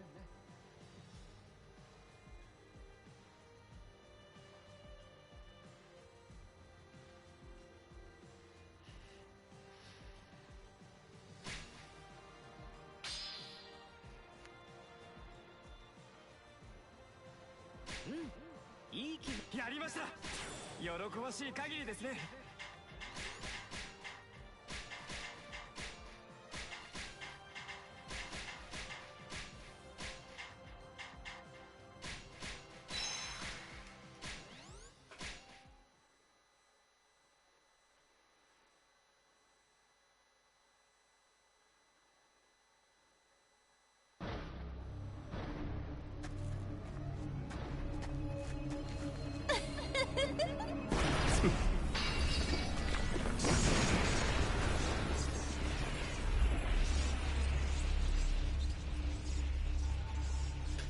オロチ様ってこっちの。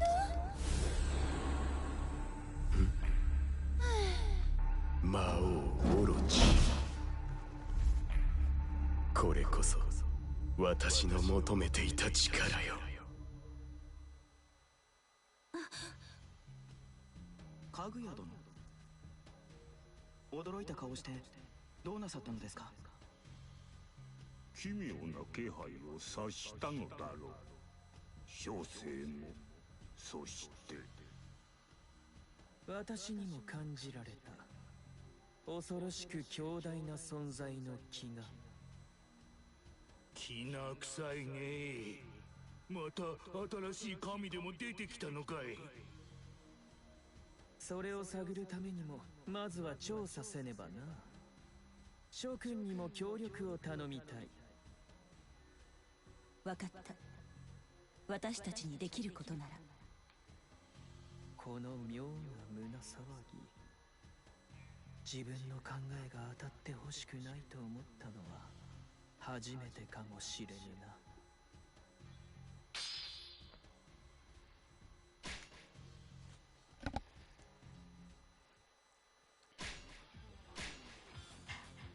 So yeah, we'll be doing the Great Shadow next time around. Is there any events that have popped up? Yeah, there's a few of them by the looks of it. I'll start doing these and then I guess I'll sign off for tonight. 先日は私のために薬を調合していただき感謝しております。このご恩は必ずお返ししますゆえ。各愛の席は誰が聞いても心配になります。それに私は仙人として当然のことをしただけ。礼には及びませんよ。おお、なんと尊い方だ。あなたが何と言おうとご恩は返します。それまで石にかじりついてでも生きながらえましょうぞ。わかりました。ですが私はあなたなら大丈夫だと信じていますよ。各愛には底知れぬ生命力を感じるのです。おお、気づいていらっしゃいましたか。その通り私は意外と死なぬのです。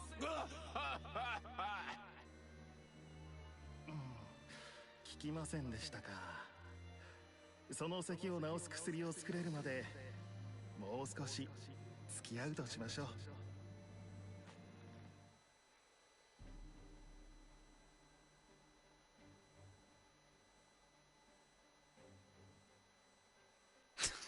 Yeah, they do reuse certain models quite a lot.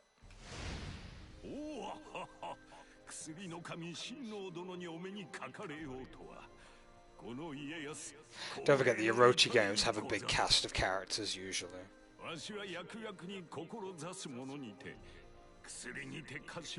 Considering it's a crossover of Samurai Warriors, Dynasty Warriors, as well as mystic characters. Including Greek mythology now as well. So... その言葉で思い出しました。以前も少々教えていましたね。家康、あなたの熱意は存じています。私の技をお伝えしましょう。 And Norse as well, since Loki's now included. まことでござるか。親王殿、かたじけの王ござる。しかし、養生とは薬だけでなるものではありません。そこは理解していますか、家康？無論にござる。鷹狩りで体を鍛え、時に気晴らしもして心を養ってござる。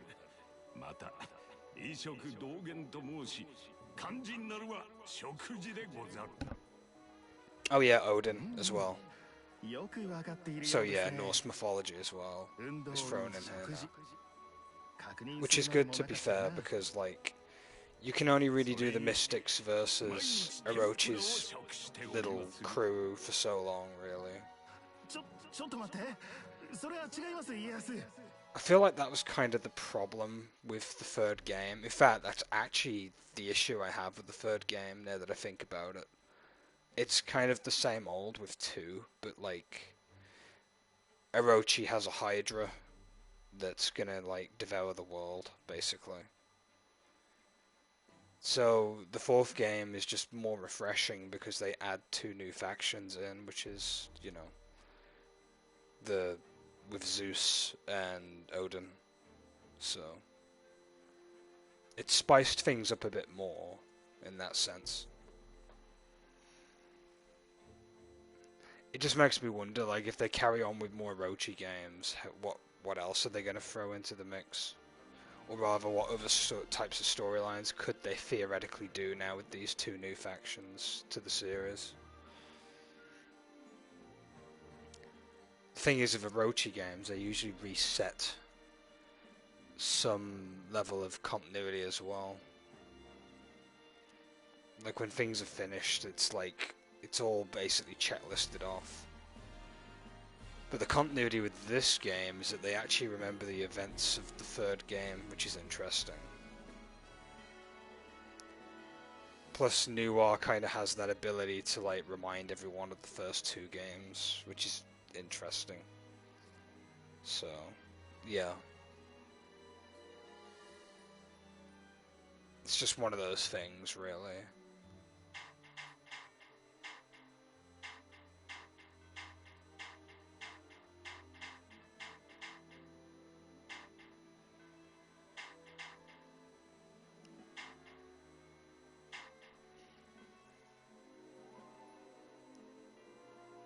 Yeah, only when it's plot convenient. Pretty much, yeah. New was kind of the typical a wizard did it kind of trope, considering that she's able to like just restore everyone's memories of what happened in the recent installments just for this game particularly.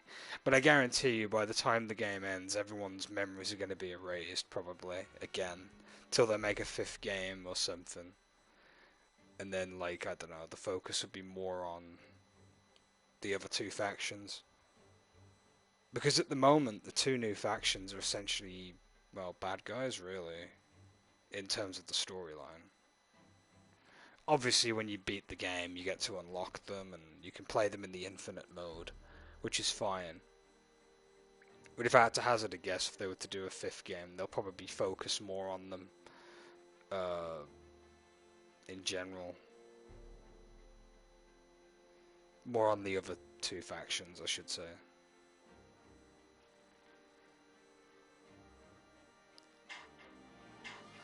I mean... MacGuffin knew, yeah, pretty much.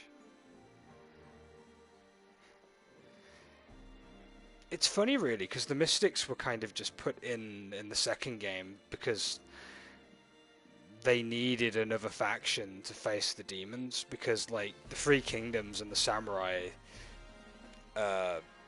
Warriors series was just not enough. So plus they needed some level of, what's the word I'm looking for, otherworldly faction to kind of even the odds a little.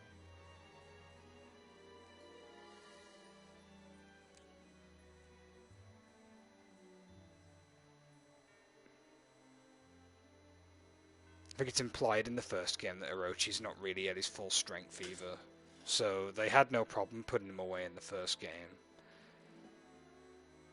which is funny to me.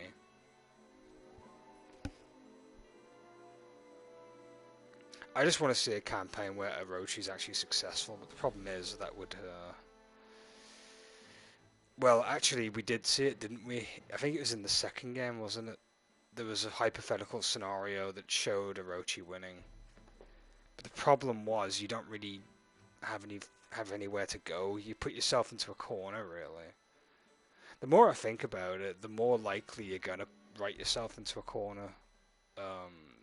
Doing anything, really, in this game. No wonder they reset things between games. And then just add new factions in as and when, really. Yeah, I think that's all the events for now. There's not much else left to do here. I suppose I could upgrade Zerong a bit more. 火の神の末裔祝友真の三国無双の名もらったよ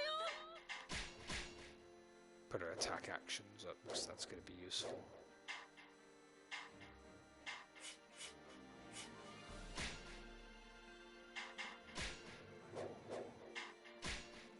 Is there any more fusions I could work on? She's maxed out. Neza needs more on wind and agility, by the looks of it.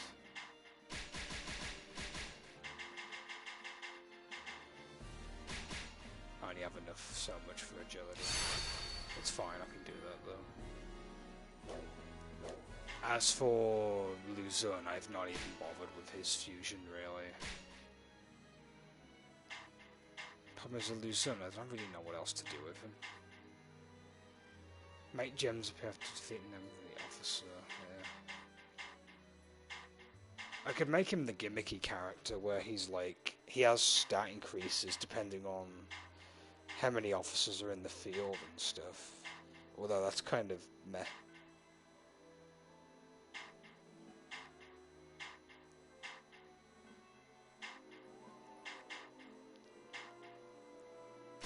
I suppose I can give him divinity. I'll add sockets to the weapons. I'll give him max brawn, I suppose. Destruction.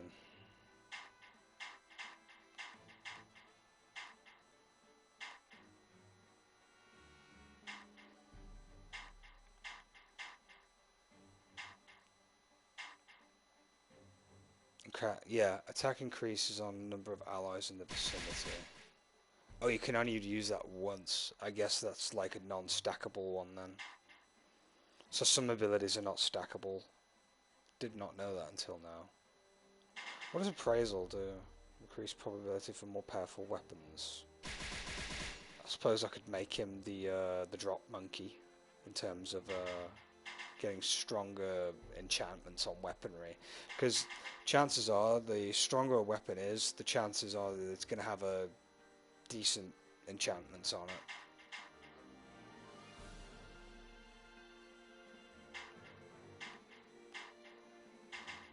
Wasn't there one that like increases attack depending on how many hit combos you've done? Yeah, aggression. That can't be stacked either, that's interesting. Increased defense. So yeah, white gems are essentially non-stackable, meaning they're quite strong, I'm assuming.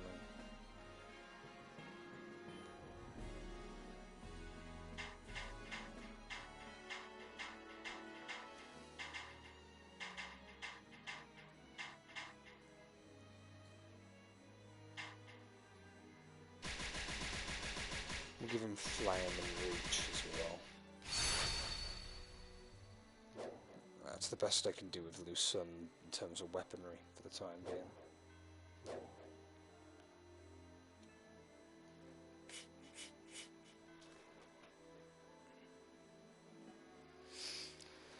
Alright, I guess it's time for me to finish the stream for now. Next time we'll be carrying on from where we left off. I think this is the best time to leave it, considering we've just had Orochi come back, which is going to add an extra element, I suppose, to the story. It's a bit weird that they went with shooting Doji to bring him back, but now that I think about it, you know, sacrificing a demon to bring a demon back makes some level of sense, I suppose. I'm just wondering now if that means that shooting Joji has been, like, yeeted from the timeline now, or if it's, like, an incarnate thing where he's, like, channeling, like, Orochi's power to physically be Orochi. But then, like, if you were to, like, you know, defeat Orochi, would it split them into two and turn shooting Doji back to normal, essentially? We'll have to find out next time I get around to it. I'm going to do my usual gimmick and go to the options menu before I sign off like I always do. Just because I love the music so much there, to be honest. Well, it's not options, it's gallery, isn't it? It does that. It's so chill, the music is, though. Like, good old piano music.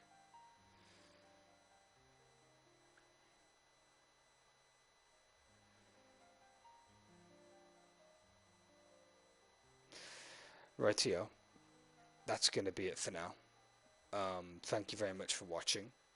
And yeah, I'll be catching you in the next stream. Ciao for now.